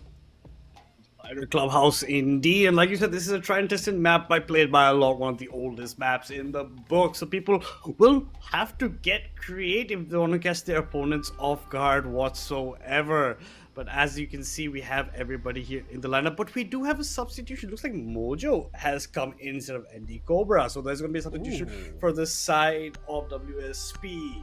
So WontStopPeeking has a new addition. Maybe this can answer the troubles that they faced in basically a 4 versus 5 where they ended up losing. But the standard bans will be coming in. It's going to be the A, it's going to be the Mira taking out of the picture as well. I'm expecting maybe even a Kai just to mess around a bit, but no, I think they'll leave that open. The Maverick definitely makes complete sense, as well as this. I mean, the Maverick is so good at tricking over here. You can do quite a bit on the 2F sides, but see, that's out of the picture, at least for WSP overall over here. Beautiful bans, all things considered, and Maverick being a little bit more map specific for Clubhouse, as you mentioned. So now we're going to be going into Basement Church and Arsenal Room here, folks, for round number 1. Let's get this show on the road. We have been waiting for this map 3. I know all of us at home have been waiting as well, so let's not waste any more time. We have ourselves a Goyo coming into play from a Shami. Goyo, of course, a little bit more of a frequent flyer when it comes to the map of Clubhouse. You see him a little bit more regularly is what I mean to say. Of course, Sparkle back on the Frost, something that we've kind of come to expect, I would say, because Sparko in the last couple of maps has really been leaning into playing the Frost on defense, and it's worked out with relative success. So all things considered, keep going in that regard. Ion's bringing in the mute, of course, a little bit of intel denial, as you always do, joined by his SAS brother, the Smoke, then bringing in that operator, and of course rounding it out with Nippon with the Aruni. So a little bit of denial, a little bit of delay. It's a pretty well-rounded team composition over there. And on the attacking side, you've got your usuals, you've got Ram, you've got Zero bringing in the secondary heart breaches, you've got Grim with more secondary heart breaches, and you've got the breacher herself, Hibana. Making a hole! A lot of breaches honestly coming in for himself, but you can already see Grim using the hard breach secondary gadget for himself, opening up avenues into Dirt Tunnel if he wants to go for him. This is already a very fast take. The Ram's already been used to open up most of that floorboard in that hallway as well outside that hatch, and Buckinator is looking to also make his way entry, but Ben is just waiting in Dirt Tunnel. If anybody makes a move, he's ready to strike, but he has an SMG, he also has a shotgun if he needs to go. He's still going for the setups. They're not maybe assured that people have already walked into the building from the side of WSP. The Thatcher is there, but I'm not quite sure how much you're going to be using that right about now. You're going to be using secondary EMP, but Desmond with the hatch can use a lot opening. Buckinator is just roaming around on that 1F side. A pre-fire coming out, not going to hit anybody. You can hear the drone coming, instantly gets neutralized by the jammer. The C4 getting prepped in the hands of Ion. Sparko feeling some pressure from angles, but as of yet, nothing happens. He spots out Buccaneer, throwing that camera, gets the camera out of it. There's a small crack in the floorboards if you can actually make a peek out of it. Sparko, yeah, as you said, yet again on the Frost, which he played excellently in Cafe, especially on the 3F side. As no move has been made, finally hatches are starting to come open. Hatches being blown wide open, as you would expect on the map of Clubhouse. So, of course, time is what really matters here. Now, of course, Sparkle being on top floor, some people would say that, hey, why didn't he deny the kitchen hatch from there? The problem with that is that you never know if you're going to get peeked vertical up from that same angle. After all, there is a window that allows you to do just that. Like how Ashami here is peeking it down up onto that Hibana. Right, giving her a little bit of trouble. That's exactly what you want to do when it comes to this particular angle, and the angle going from kitchen up. And also the fact that Hibana hasn't really gone for the hatch yet, but finally will do so. Vinci gets the kitchen hatch breach, but now is where time comes into play. 35 and less remain on the clock. The Aruni gate is still there, so that's going to be another piece of denial. And then maybe even the Goyo canister if there is a vault in here. But the Frost is still up above as Nippon falls on the other side. Desmond takes that kill. Flashbangs are coming in, so the drop is going to happen in just a sec. And that's, of course, a push from Blue. Flashbangs are out, and the Ashe flashes herself. The Ram, I should say.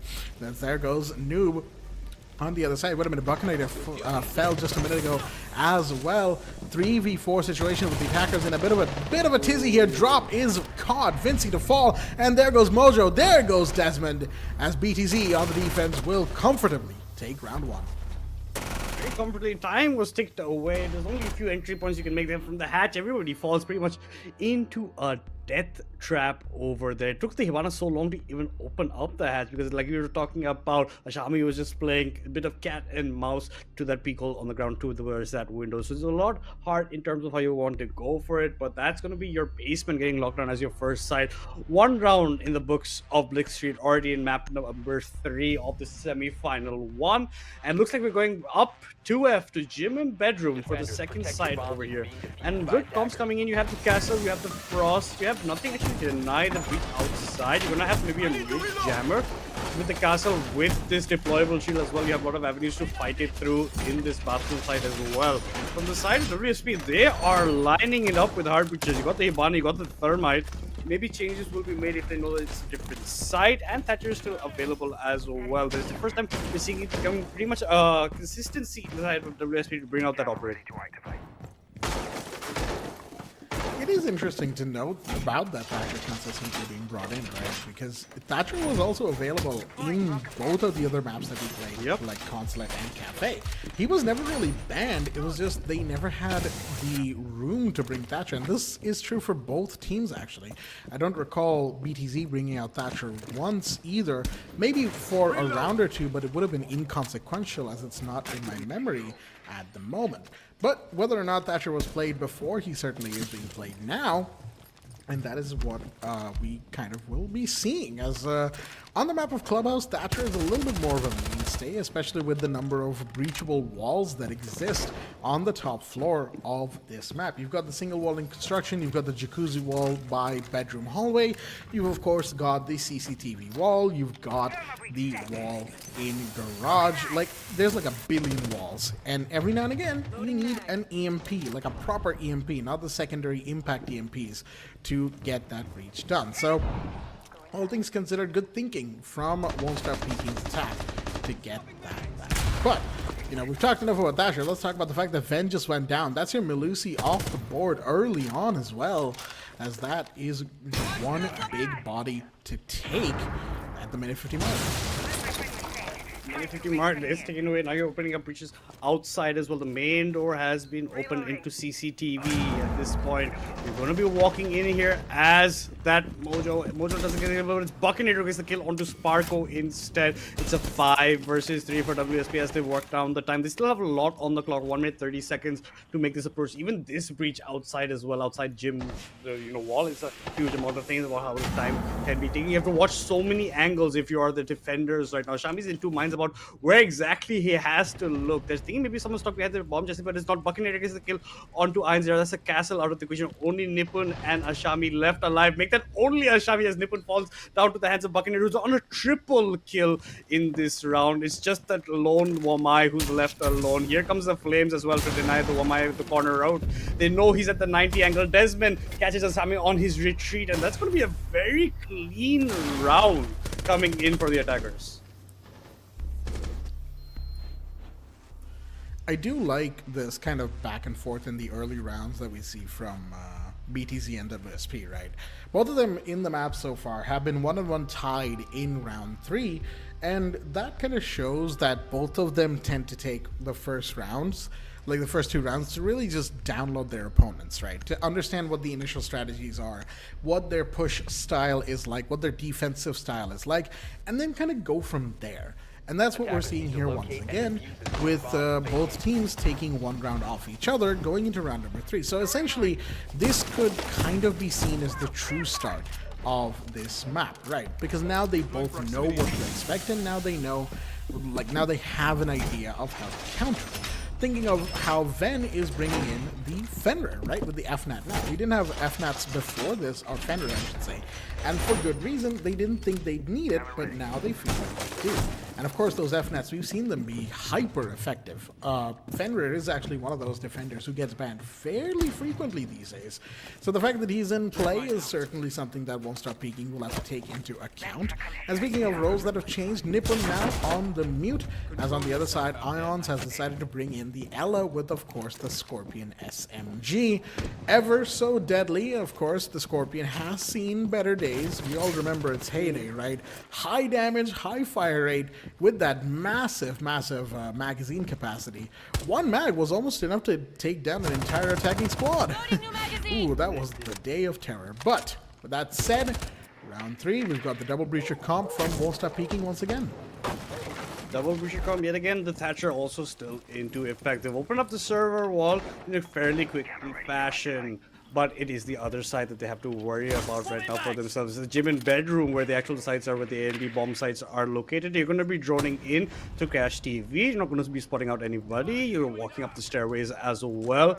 I think we've only seen 1 time other in this entire series that Ella was being played, and even then we didn't get to see it for that much longer. But oh my god, this might be fucking in the first pick over here. He's going to use the flames of the Captor to flush out of his opponent. Here comes the Wamai as well. You're walking into his hands, but you actually get the kill, and you don't walk into the Frost Trap. You're mindful of that at the same time. There's 2 sensors on the wall, but that Wamai timing was not for him. Buccaneer comes up out on top. On the other hand, Desmond has also fallen down, making it a 4 versus 4. Buccaneer is also low on HP, and this is the Fenrir we're talking about. It gets spotted out on the earlier mark, but you actually get it neutralized as well. And now you can see the walls are going to be opened up in the main hatch, and the Fenrir is positioned in case it needs to get opened up. Hibana is actually thinking about what kind of holes she wants to make in that scenario about it. Look, she's making a couple of peak holes for herself. We're using 4 of the charges as of yet. 1 minute 21 seconds left on the clock. Even Mojo has taken a bit of a beating. You're gonna spot that one out. Maybe a pre-fire angle could be good into it, but no, they don't get anything as of yet. As you're still creeping in, you are holding every single. The Hibana hole is not catching anybody in gym. As ever, there's someone close inside the bathroom. If you can maybe get a pre-fire angle on that, that could come out good for you. But 1 minute left on the clock, as these teams are still just waiting on the time. It's still a 4 versus 4. Hibana's now making a breach into that kitchen, into the bathroom. But the mute jammer comes into effect over here, Blackjack. Now, I am a bit curious as to why Jacuzzi Wall has been left reinforced, because in the last round they got a full breach going there pretty quickly at that too. But here we go, Vinci with the Pico gets a big one at that. Sparko to fall, and now they know there's somebody in bathroom, so that's someone that Vinci could apply pressure onto. Ven taking damage on the other side as Mojo pushes up real far into logistics. C4 comes out, but will not be detonated, because guess what? They are all taken off the board. It's all up to Ven, the last one in bathroom. He's taking damage, and he's going to be taken off the board 6 feet under. And that's the second round on Gym Bedroom that WontStopPeeking have won, making it 2-1 in their favor. Yeah, this Gym Bedroom does not seem to be working out for Blitzkrieg at the moment whatsoever. They're getting run from both sides. They're not even trying to deny either of the breaches, either in CCTV or towards outside of the gym wall. So that's just going to continues to get open. They're going to have to make some changes. But now we get to see their third bans from both the teams. That's where the maybe quarter stage of the map. As we can see, it's going to be the Thermite getting banned out aside the guy. They do still have the Hibana open for your breach charges, but other than that, everything else has been wiped out. Even the Maverick has been banned from an earlier stage as we head on into it. It looks like we're going back to the basement where Blitzkrieg was fairly successful. They had made kind of death threat. They denied a lot of timing earlier on, especially because of the roams that were being placed from themselves. And WSP gonna have to keep that in mind once they hit the site again. Yeah, this basement site was not a very good showing for WontStopPeeking in round 1, but this is now round 4. Post bans, post kind of everything. As of bans for, of course, the excuse me, the latter half of this first bit have been taken care of, and that, of course, is Thermite and Kaid. Again, no real surprises that it's an all-out breacher ban for the side of the defenders. Kaid is a little bit interesting though from WontStopPeeking because we haven't really seen a Kaid, right, from these defenders yet. And I'm not sure if we would have seen one. Even then, they still have Thatcher, they have secondary EMPs from Dokkaebi, from Grim, and they of course have the Hibana, so not necessarily super important as a ban, but at the same time I understand they probably didn't think that Fenrir would be played very frequently, and guess what? Fenrir isn't in this round, so it's all in all a good ban, especially on the map of Clubhouse, is what I was trying to say, right?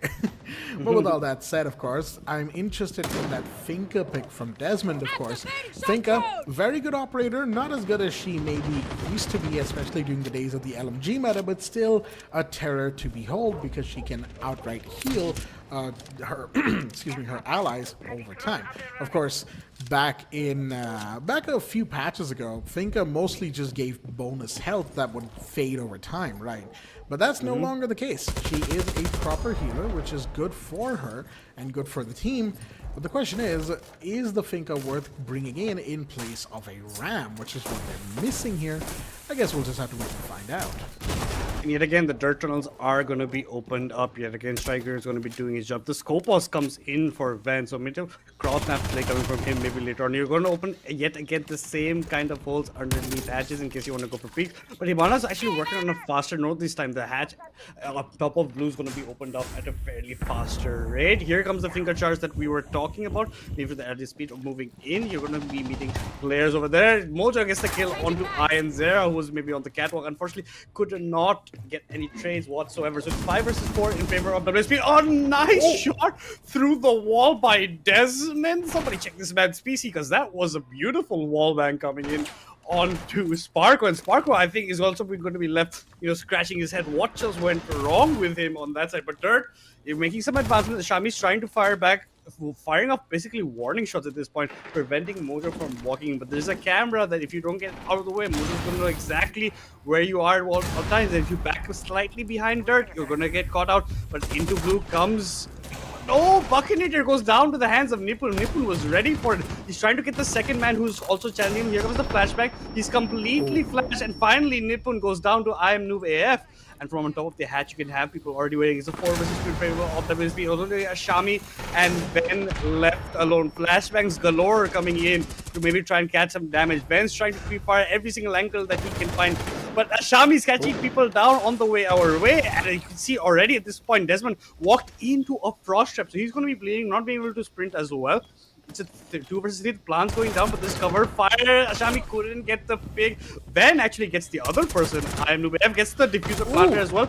Almost gets the guy in blue. It's a 1 versus 1. 15 seconds left, and the diffuser is down. Vinci has to run in, catch the diffuser as well. But look at the rotations coming in. Ben will claim victory in this round. Vinci could not do enough, and Ben very smartly continuously used to reposition and wins out the round. It was a 1 versus 3 that he won out in.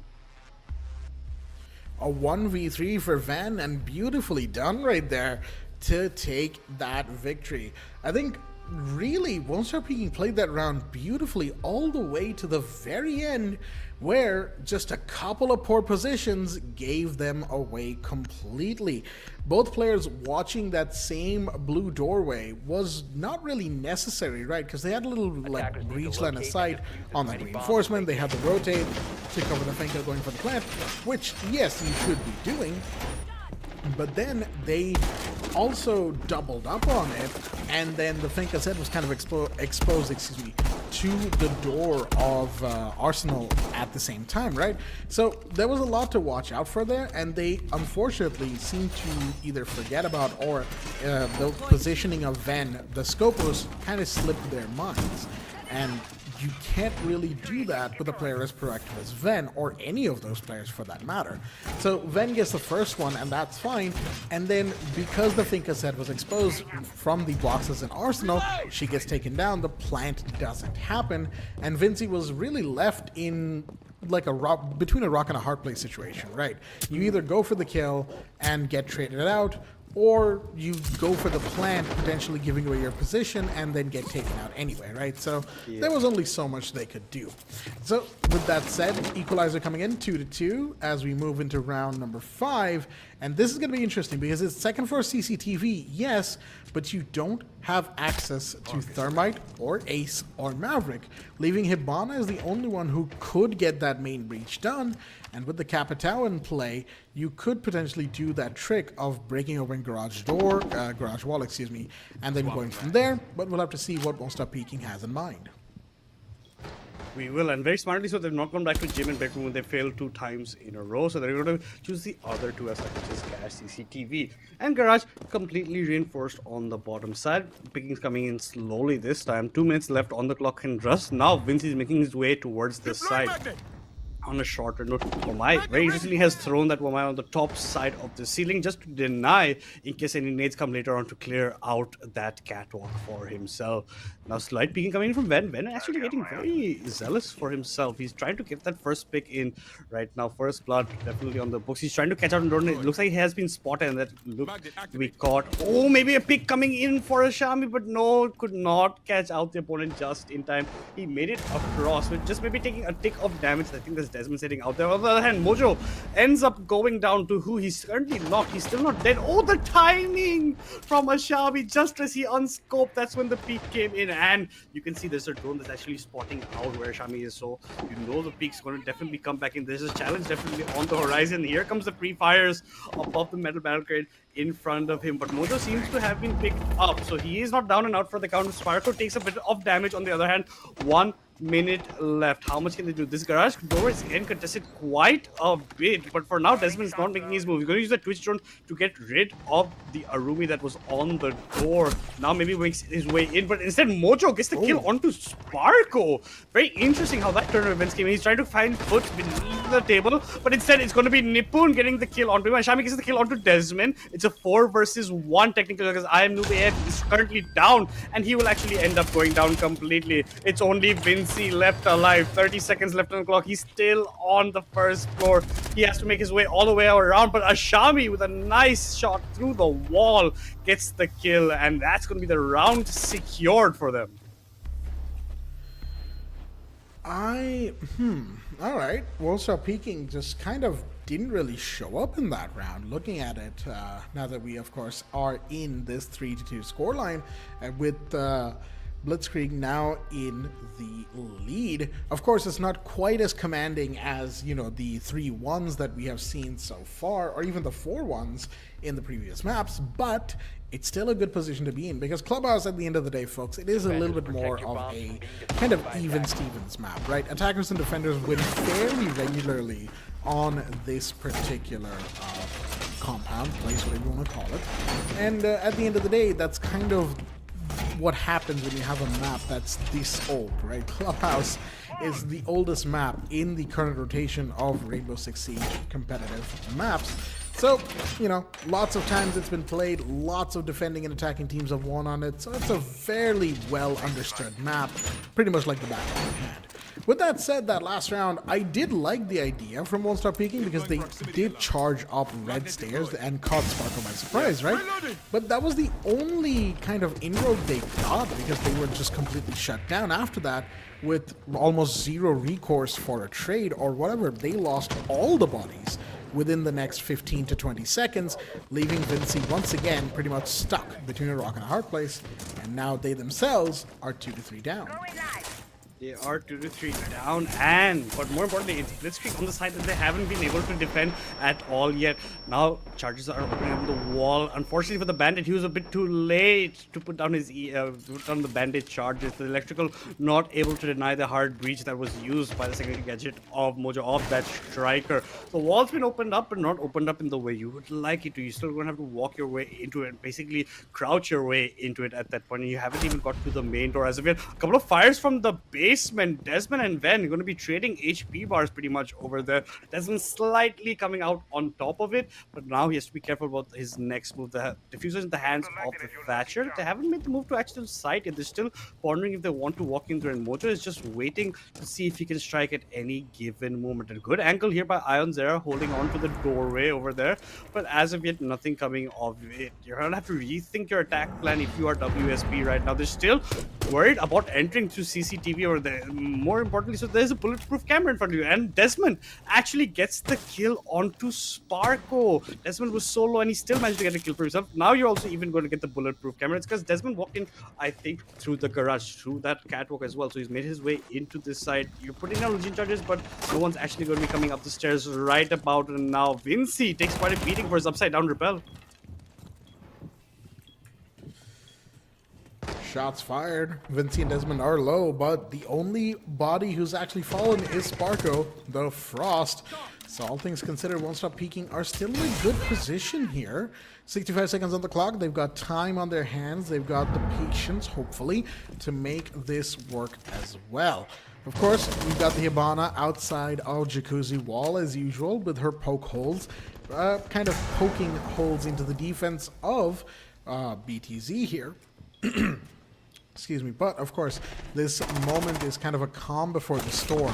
At least that's what WontStopPeeking would like for it to be, as Ions takes into damage, crossing over through Jim, gets taken down because Desmond's in construction. A little bit of a lack of knowledge right there, but guess what? There's somebody down below. That's Ven, who has been roaming this entire time. Nippon finds Noob on the other side and equalizes the body count.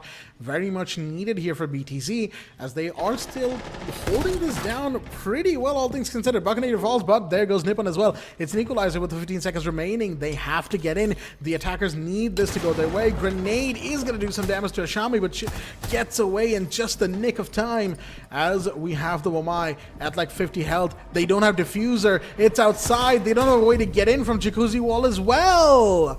Unfortunate right there for WontStopPeeking, because they had the site control at the very end.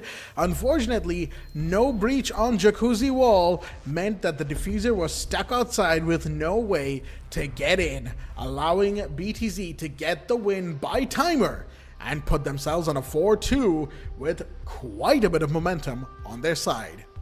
And third time's the charm for them on that side, at least. The third time they tried it, this time worked out. Technically, they did not have side control at the end of it, but diffuser outside, what are you going to do about it if you're WSP? I think it even gave him, like, you know, that false hope that it's there in the corner. That's why you saw him running up to it, but then he realized diffuser's outside, can't even get to it. So, unfortunate for him. The round goes over to Blitzkrieg. They're going to be happy going into the attack of being 4-2 in their scoreline. Azami gets banner as Maverick, pretty much standard here in Clubhouse as well. Azami is so good on that catwalk. Maverick tricks pretty much every single one. The Valkyrie ban, an interesting turbo that's gonna pretty much be aimed at Buccanator quite a bit, and the Hibana gets banned. So you're not banning out the Ace, you're not banning out the Thermite, you're choosing the Hibana instead. There's more hatch focus, I would say, or making like smaller holes in walls that you want to actually get away with. And they're already very correctly assuming that the opponent team, WSP, will be going basement, because you can already see the fuse is looking to get picked up. Absolutely. Fuse is available, and that's going to be a pretty big factor here for the basement church site, right? The moment it gets seen, Ven will pretty much lock in on the fuse, and that is a little scary for WontStopPeeking's defense, as at the end of the day, Fuse, I mean, for years in Rainbow Six history, he was kind of seen as like almost a joke operator, right? You don't really want to play him because the cluster charge is reliable, and he doesn't have much. He didn't used to have great secondary utility outside of that, and the only big redeeming factor for him used to be the AK-12. But that's no longer the case. Not only does he have one of the best assault rifles in the game, he also has access to secondary heart rate charges, which instantly made him a lot more popular. And then they gave him a fourth cluster charge, and then they made the cluster charges follow a pattern. So after a point, he actually became a reliably usable operator when it came to verticality. Although, as I described his history in Rainbow Six history, guess what? He gets picked out, switched out, I should say, and Ven brings in the Twitch instead. instead. Of course, that is a counter pick for the amount of singular utility or throwable utility that has been picked up by the side of WontStopPeeking's defense. Of course, you've got the Elysian Goo Mines, you've got the F-Nets, and of course you've got the Kaid Electro Charges. So all things considered, a good pick to have Twitch, but with only the buck for verticality, I don't know if that trade was necessarily worth it, especially if Sparko goes down early, which has been a trend in this matchup so far. It has been a trade. You can see Ace made a small hole for the Blackbeard to start walking into dirt. That's exactly what we want to be doing as a shield. But Buccaneer is coming in for the roam. He's come out of basement, come out of hiding. He's already going to be walking around. And default cams are going to check. The F-net has been spotted out as well. You're trying to neutralize that at your same time with a lot of safe positioning. And you don't want to walk too further up. A drone was spotted out. Desmond takes care of that. Desmond's going to walk in. Oh, it's just to get the Twitch drone to prevent the F-net from going down. Don't know if he did get it in time because they didn't hear the damage actually coming out. But here comes the verticality on top. You also have Sparko who's going to be opening up holes with the buck gun as well, and maybe you're going to start working your way down from that because you only have this. You don't even have hard speed charges to open up the hatches. You only have Nipun with some ace. You're going to need 2 ace charges actually to open up the hatch, and that unfortunately is not going to be the kind of utility prioritization that you actually want to end up going for. So hatches mostly won't get open. A nice cheeky angle by Ashami from dirt, a long party angle. He might be spotting out the head. It's going to peek him soon, maybe at this point. He's behind a bunch of debris, but nothing of that will be a matter. Ion actually gets picked out by Buccaneer on Buccaneer's zone. We were talking about him leaving the basement, and man's gone for hunting. You see that Ven doesn't actually know where he got shot for a second. He was confused about where the bullets were flying for, as there's only 40 seconds left on the clock, but it's going to be Buccaneer with this amazing roam.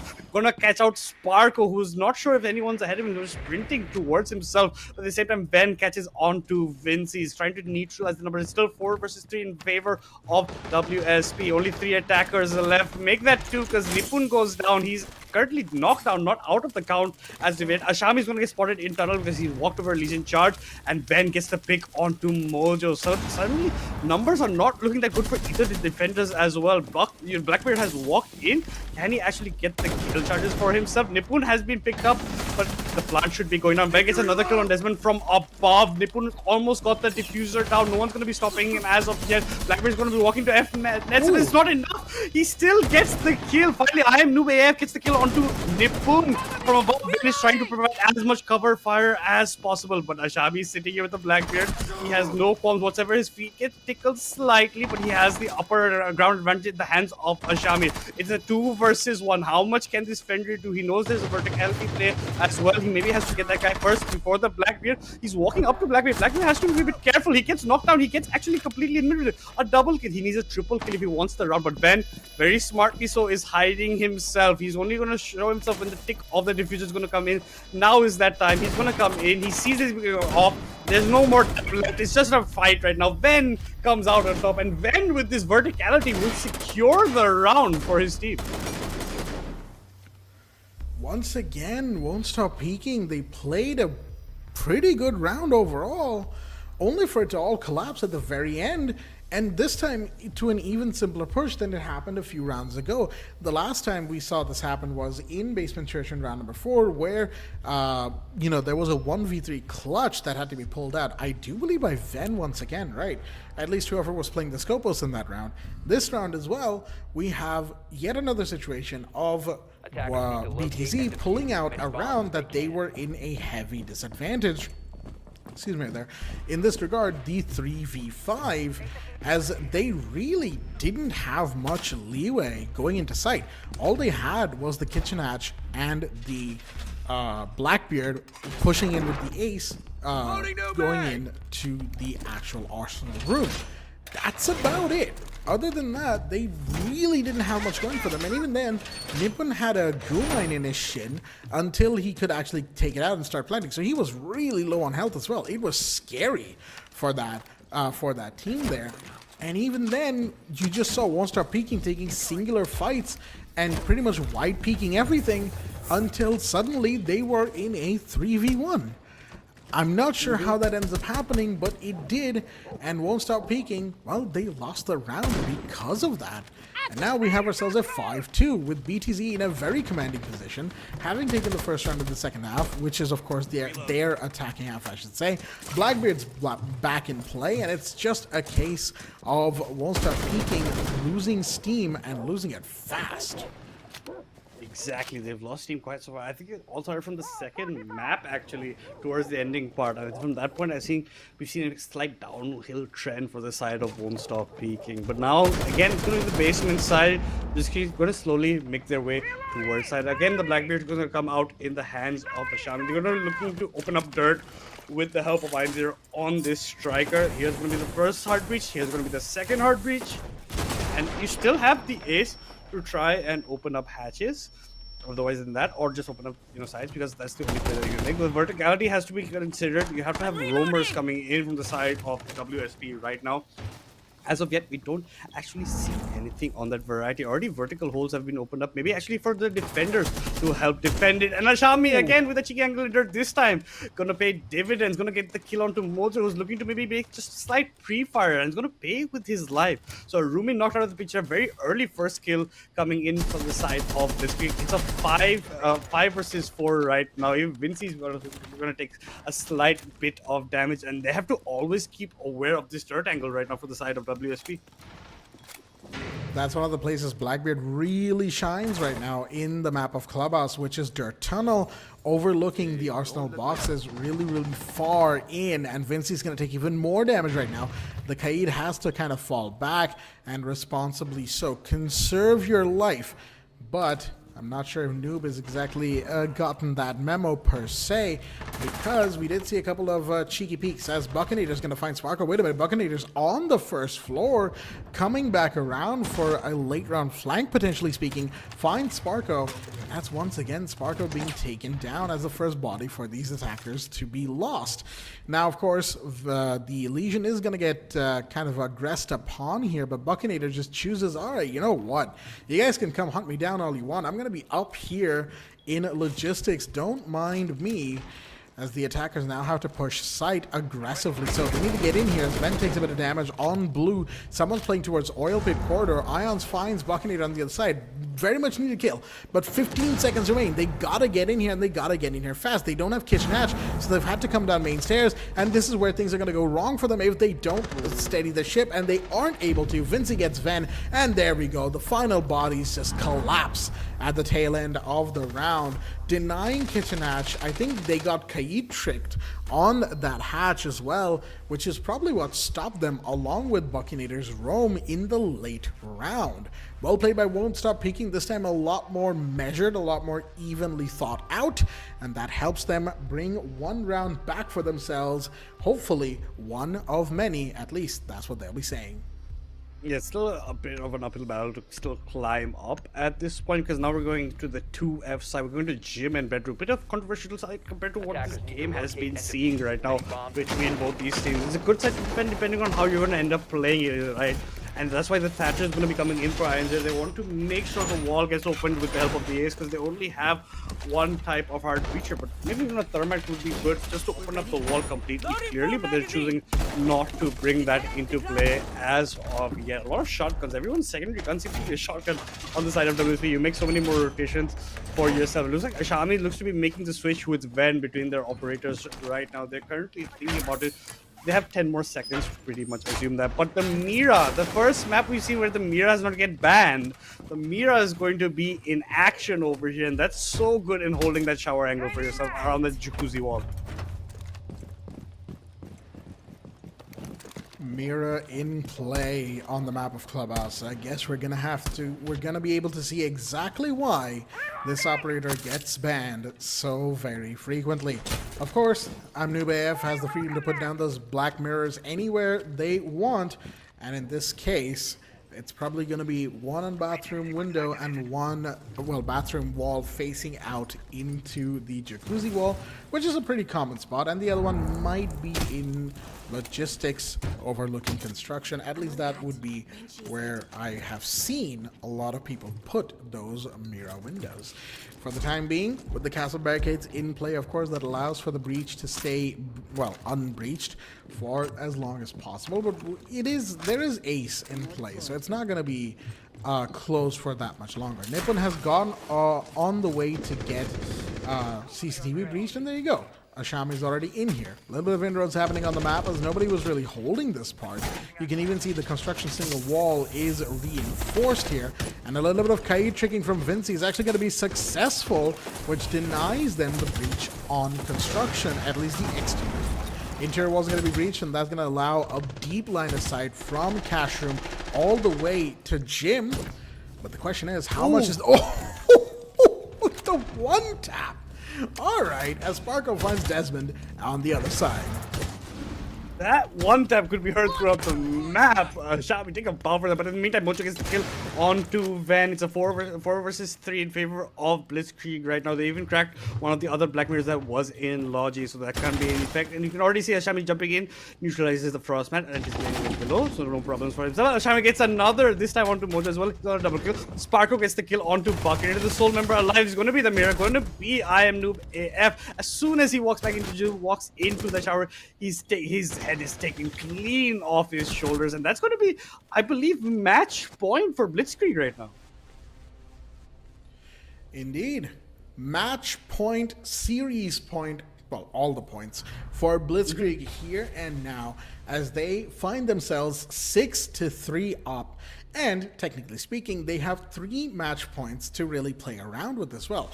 That's the level of comfort we're talking about here, folks. And WontStopPeeking, well, 3 rounds of near perfect siege if they want to progress into the grand finals of Qualifier 1 here at the South Asia Elite Community Series and get potentially the best possible seeding for themselves in the playoff stage. Whether or not that happens, of course, it'll be determined by these next few rounds as we're going back to gym and bedroom. And in terms of bans, of course, we had the Thatcher and the Mira who have been taken out of the running, which is interesting to say the least, because I think WontStopPeeking hasn't really had that much issue with Thatcher being available as it has been with the fact that, you know, breaches have happened with near impunity, right? They are not playing Bandit, especially on this Jacuzzi wall or any of these walls. So banning the Thatcher just kind of doesn't make sense if you're not going to have breach denial. Or actually they do, never mind. I nearly lost it for a second, but they do have breach denial. That is to say, Vinci bringing in the K. My bad, folks. It's been a long day, okay? It has been a long day. Indeed it has, yeah. Those electric claws are going to be very, very useful. Thatcher being banned for that regard actually is really smart, all things considered. But even then, with the Thatcher out of play, you could still get somebody with secondary EMPs or Sophia on the window of, you know, Jim, and that's still someone who can take them out. So there's really a lot of counterplay happening, and at the end of the day, I guess it's really just down to each individual team. With that said, of course, we have Sparko already getting the gas pipe here on the mid stairs. That's going to stop a little bit of rotations as we now move in to the action phase of round 10. Had to quickly count. Denari is going to be putting that. Buccaneer is going to be bringing out this operator yet again. But at least I think without the Thatcher, it's much easier for the Kai to go for his tricks if he does it properly, right? So I think that's the kind of avenue that they're trying to go for. At least deny completely the Jacuzzi wall for themselves. Desmond's going to be playing on this staircase outside central stairs, and he's going to be walking down. He's maybe trying to get a pick. Not quite sure. He's just going to actually re-barricade that window instead, because they don't have to continuously worrying about that being an angle. But from below, a lot of havoc caused by Iron Zero. Ashami is going to get another kill, this time onto Mojo. He's going to be the first pick of the round. So Ashami on this Sophia has been flowing, and Vent gets the kill on Buccaneer through the Claymore. A run out was made, and the run out costed the life of Buccaneer and that Denari. So it's technically a 5 versus 3 with WSP maxing at the wall. This is their last chance to prove how much they deserve to stay in this semi-final round. Because if they lose one more, they're out. And this Iron Room, this slight jiggle peak actually gets whittled down to below the 50 HP mark. A lot of openings being opened up by Sparko. He's firing through the wall, just trying to create as many gaps as possible, keep the minds of WSP guessing right now. He's almost got it. You're going to have the wall completely broken open finally into Logi. There's someone just waiting on the side. Spark gets the kill onto Desmond's only up to I am Noob AF as well as Vincent. Vincent's the only guy with a full HP. Make that Nippon. Yeah, taking him down. So it's only I am Noob AF alone by himself, and that's not going to be enough. It's a flawless round to close out this series. Blitzkrieg will be moving on, and unfortunately for the side of WontStopPeeking, their journey in Qualifier 1 ends here. It is what they'll be saying, but Blitzkrieg is certainly going to be celebrating here tonight. Of course, not too happily, because of course this just means they've gotten themselves into grand finals and potentially to get the best seeding possible in the playoffs here. They will be your winners here at Qualifier number 1 and our first grand finalists for Qualifier number 1 as well, beating out the side of WontStopPeeking in a 2-1 scoreline here at this best of 3. Big congratulations to the team of Blitzkrieg BTC as they have moved on to the grand finals in pretty good fashion, emphatic fashion, as well as the last map was a 7-3 in their favor, as they really seem to find their footing right towards the tail end of the match. I mean, really, it's been a case of these individual maps getting less and less close over time, because it was 8-6 in map number 1 to WontStopPeeking, then 7-4 to BTZ in map number 2, and then, of course, 7-3 here now as well. So, all things considered, they definitely gave us a great showing and gives us a lot to look forward to when we eventually move to grand finals on Sunday. And just not that, even in map 2, halfway through the map, it was technically a 4v5 for them, right? And they still ended up coming out of... I think that has to be added to the mixture over here. They were almost out of the series in the map. It looked like that situation when they had one player disconnect, could not actually come back to the game, maybe just due to technical issues at the point. But they still powered through, and in pretty good fashion, even after the round was rolled back where they won at 4v5. So I think that's going to be props off to Blitzkrieg for actually making it through that way. WontStopPeeking, unfortunately, will be kicking themselves for not capitalizing maybe on that opportunity that was presented to them in map 2. And like you were saying, map 3 went even more in Blitzkrieg's favor. They WontStopPeeking just could not deal with what they were dishing up. This last defense, especially, like, it's a flawless round to end it out. And I think map 3, a lot of it is also due to Ashami with these opening frags. The entry picks that he was getting for his team were phenomenal. Absolutely, no. Yeah, the entry picks have been really good for BTC. And just overall, you know, both teams have had great performances in general. I think the only standout in terms of negative performances, and even then it's not really negative performance, but statistics-wise it might not count as a really positive one either, is Sparko in map number 3, as Sparko really seemed to slow down in Clubhouse, right? We didn't see too much of the there's a ton of words that just raced through my head, but of course, there's not a lot we saw of the OG Siege player in that particular map. It was more so Sparko letting the others kind of play in his stead. He played more of the support roles, the breachers, the soft breachers, kind of the anti-entry with the frost as well. And we saw a couple of frost mats pop off as well, right? Oh, yeah. So all things considered, it wasn't that he was completely absent from the map. It's just that he wasn't a very active member of the team in the map. And at the end of the day, even then, he had an impact, which of course is what you really hope for, even when playing support roles, when it comes to a big best of 3 like this. Now, we did mention that it has been a long night so far, and folks, trust me when I say it has been a long night indeed. But of course, we're not quite done yet. We'll have a look at the statistics of the entire matchup so far, and of course the individual map number 3 as well. And you know, we'll get time to discuss more about entry frags and all that, and cost and all that stuff. And of course, we might also have a little segment for one of the team members later on after that as well. So with all that said, before we move into the more analytical side of the post show here, somewhat final closing thoughts here for map number 3. Honestly, BTZ took it, and with in emphatic fashion, right? Really, just there isn't much else to say after that. Yeah, there isn't. Honestly, WSP found quite lacking in terms of their defense, honestly, in that second half. They could not do much in the basement. The basement take was probably one part where they came out slightly okay, but then you go to gym bedroom, they can't deal with the amount of pressure being pushed from all sides. They chose to ban the Thatcher as their third ban, still didn't work out for them. Ashami was just a menace on the Sophia with those entry frags. Like, I think he's got the first kill in the second half the most out of any person on that team because he's just been completely going forward on the Sophia. And like you're saying, Sparko took like a slightly roll back, but that's still going to be the experience on the head. He's still going to be dishing out information to his team, still going to be calling for his team as well as a side leg. So there's always that point that you have to keep in mind. But without any further ado, let's take a look at that statistical part that we were talking about. As you can see over here, not quite sure about this because Desmond's got 4-0. I think this might be from the last map, if I'm not wrong, over here, Blackjack. Yes, I do believe this is from Clubhouse here. And yeah, this gives us a chance to really look into the entry kills and all of that good, juicy stuff. Nippon, once again, 14-6 with 2-0 on entry. Well played to that player right there. BTZ really popping off on this particular map. But of course, if we're talking about entry, Desmond still holds the best entry for the entire lobby here. 4-0, as Desmond really has just kind of shown us that if you want someone to entry frag for you, it should be that player. And that is, of course, for good reason. And on the other side, of course, wait a minute.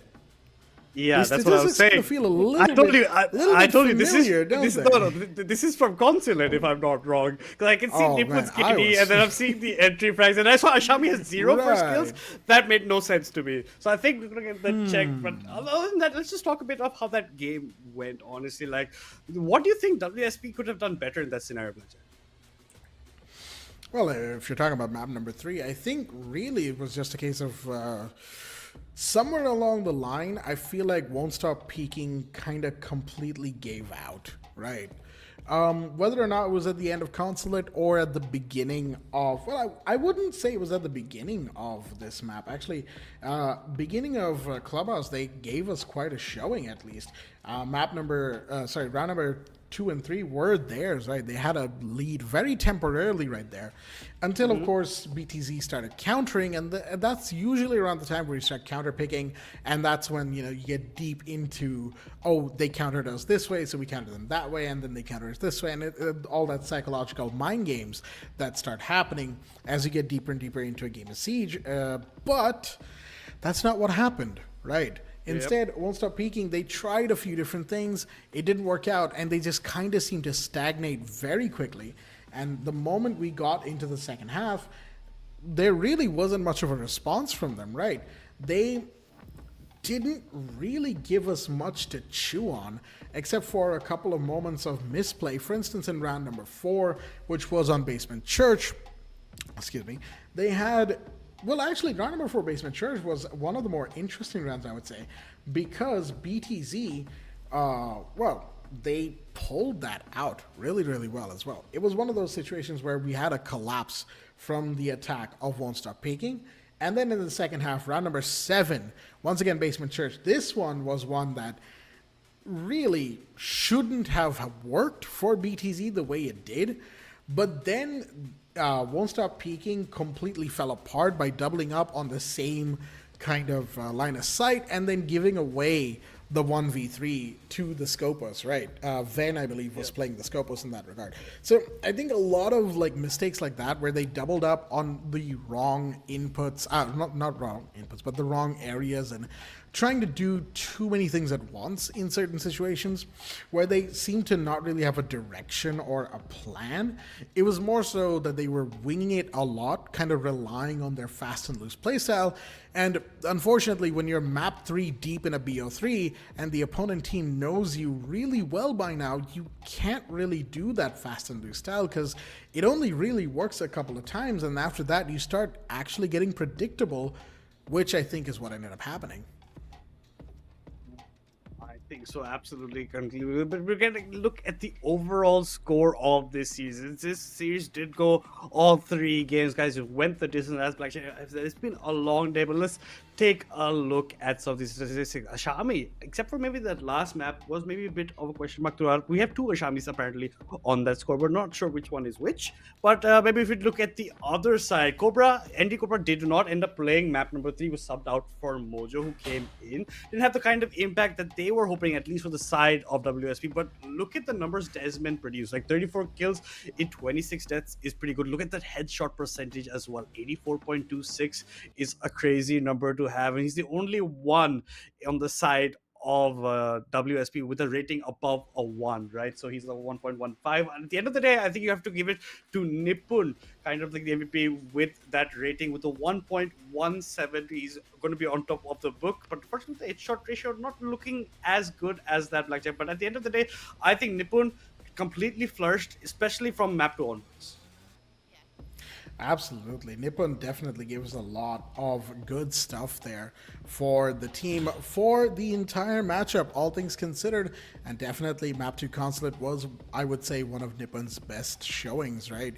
So all things considered, well played to them and the rest of the team.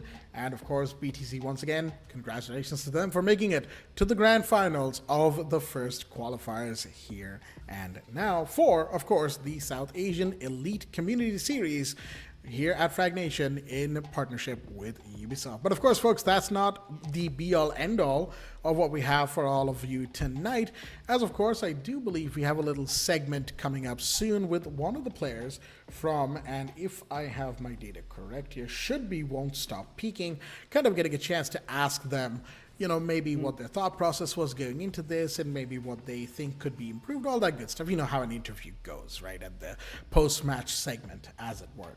So we are definitely excited to do that, and we will get to that when we do have confirmation of it. But yeah, no, now that we've seen the stats kind of broken everything down, I think it really does come down to the fact that, at least in my observation, BTC carried through their momentum from Consulate really, really well. Definitely a lot more confident after winning like 4 rounds of 4v5. And then on the other side, WontStopPeeking, they definitely felt like they deflated towards the tail end of this matchup. Yeah, they were definitely losing steam. I think even there's always like the top and bottom. But like you're saying, Blitzkrieg got, you know, momentum winning 4v5s.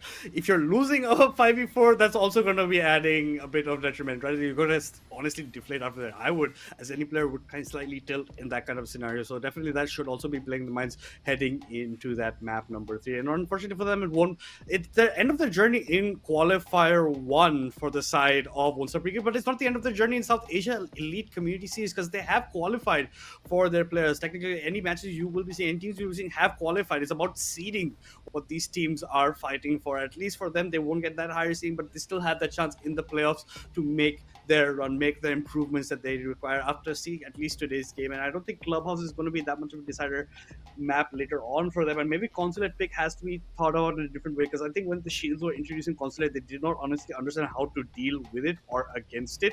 And these kind of things should not be taken, especially if this is your map pick, right? You should have these kind of game plans going into the matchup at the beginning of the day. So at least, unfortunately for them, that is not what happened. But that first map, I think what happened was WontStopPeeking, they started losing momentum even from map 1 onwards, because technically they were 5-1, right? They allowed it to go to overtime.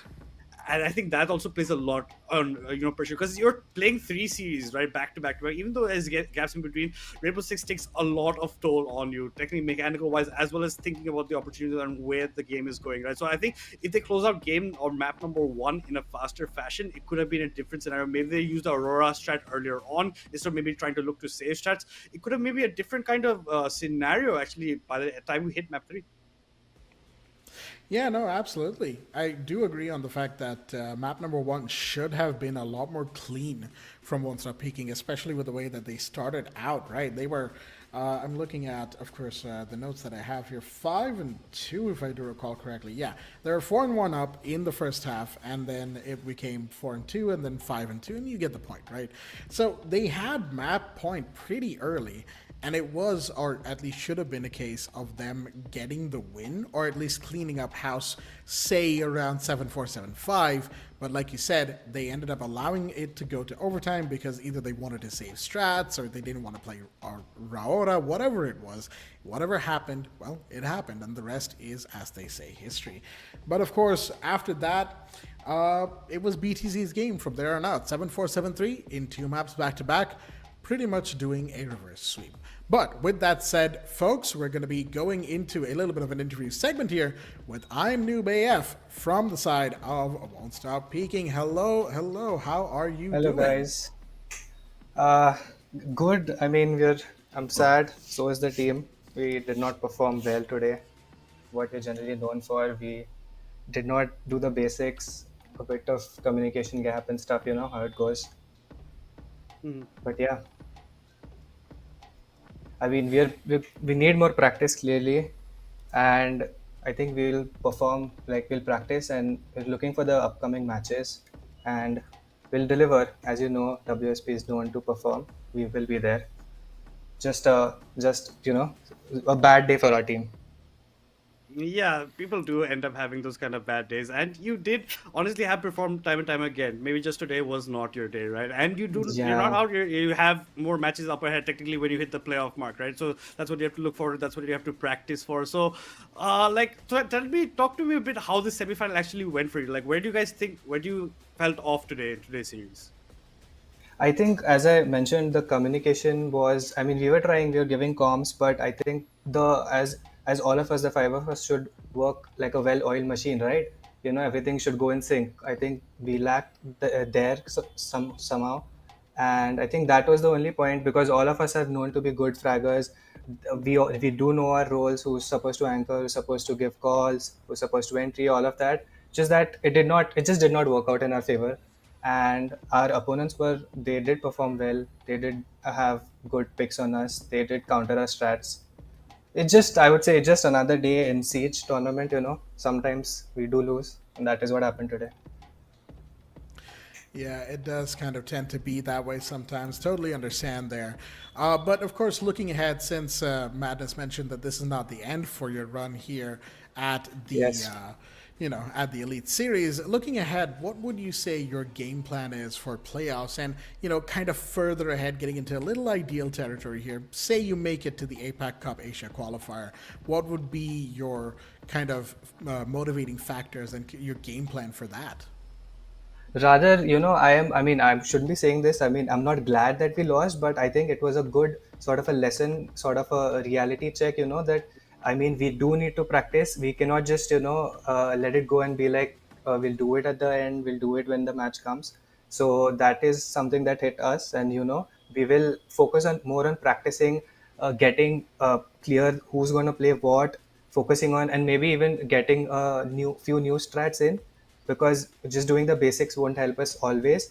So just in general, more practice, trying out different things, believing in ourselves and believing in our other 5 teammates, like other 4 teammates and all. I think all of that, just a good sort of few practice sessions and comms, and like deciding what a good plan, all of that, just basic stuff. I think if we do that, we're really good, and we will, I think, we could win and, go ahead. So we do believe in ourselves. It's just that we need to put in some more practice at the end of the day. Yeah, absolutely. The practice you want to put in. You even have the substitution of Mojo in a map 3 coming in for you guys, Right, right. Indy Cobra. Yeah, we actually, after the first 2 maps, we felt kind of chalk, especially after the second one, after all the disturbance that was caused, or the break and the momentum shift that happened. So we thought that, getting in Mojo would actually help us. I mean, it was helping us, but again, we did lose. But that the whole point was to change the team, the vibes going on.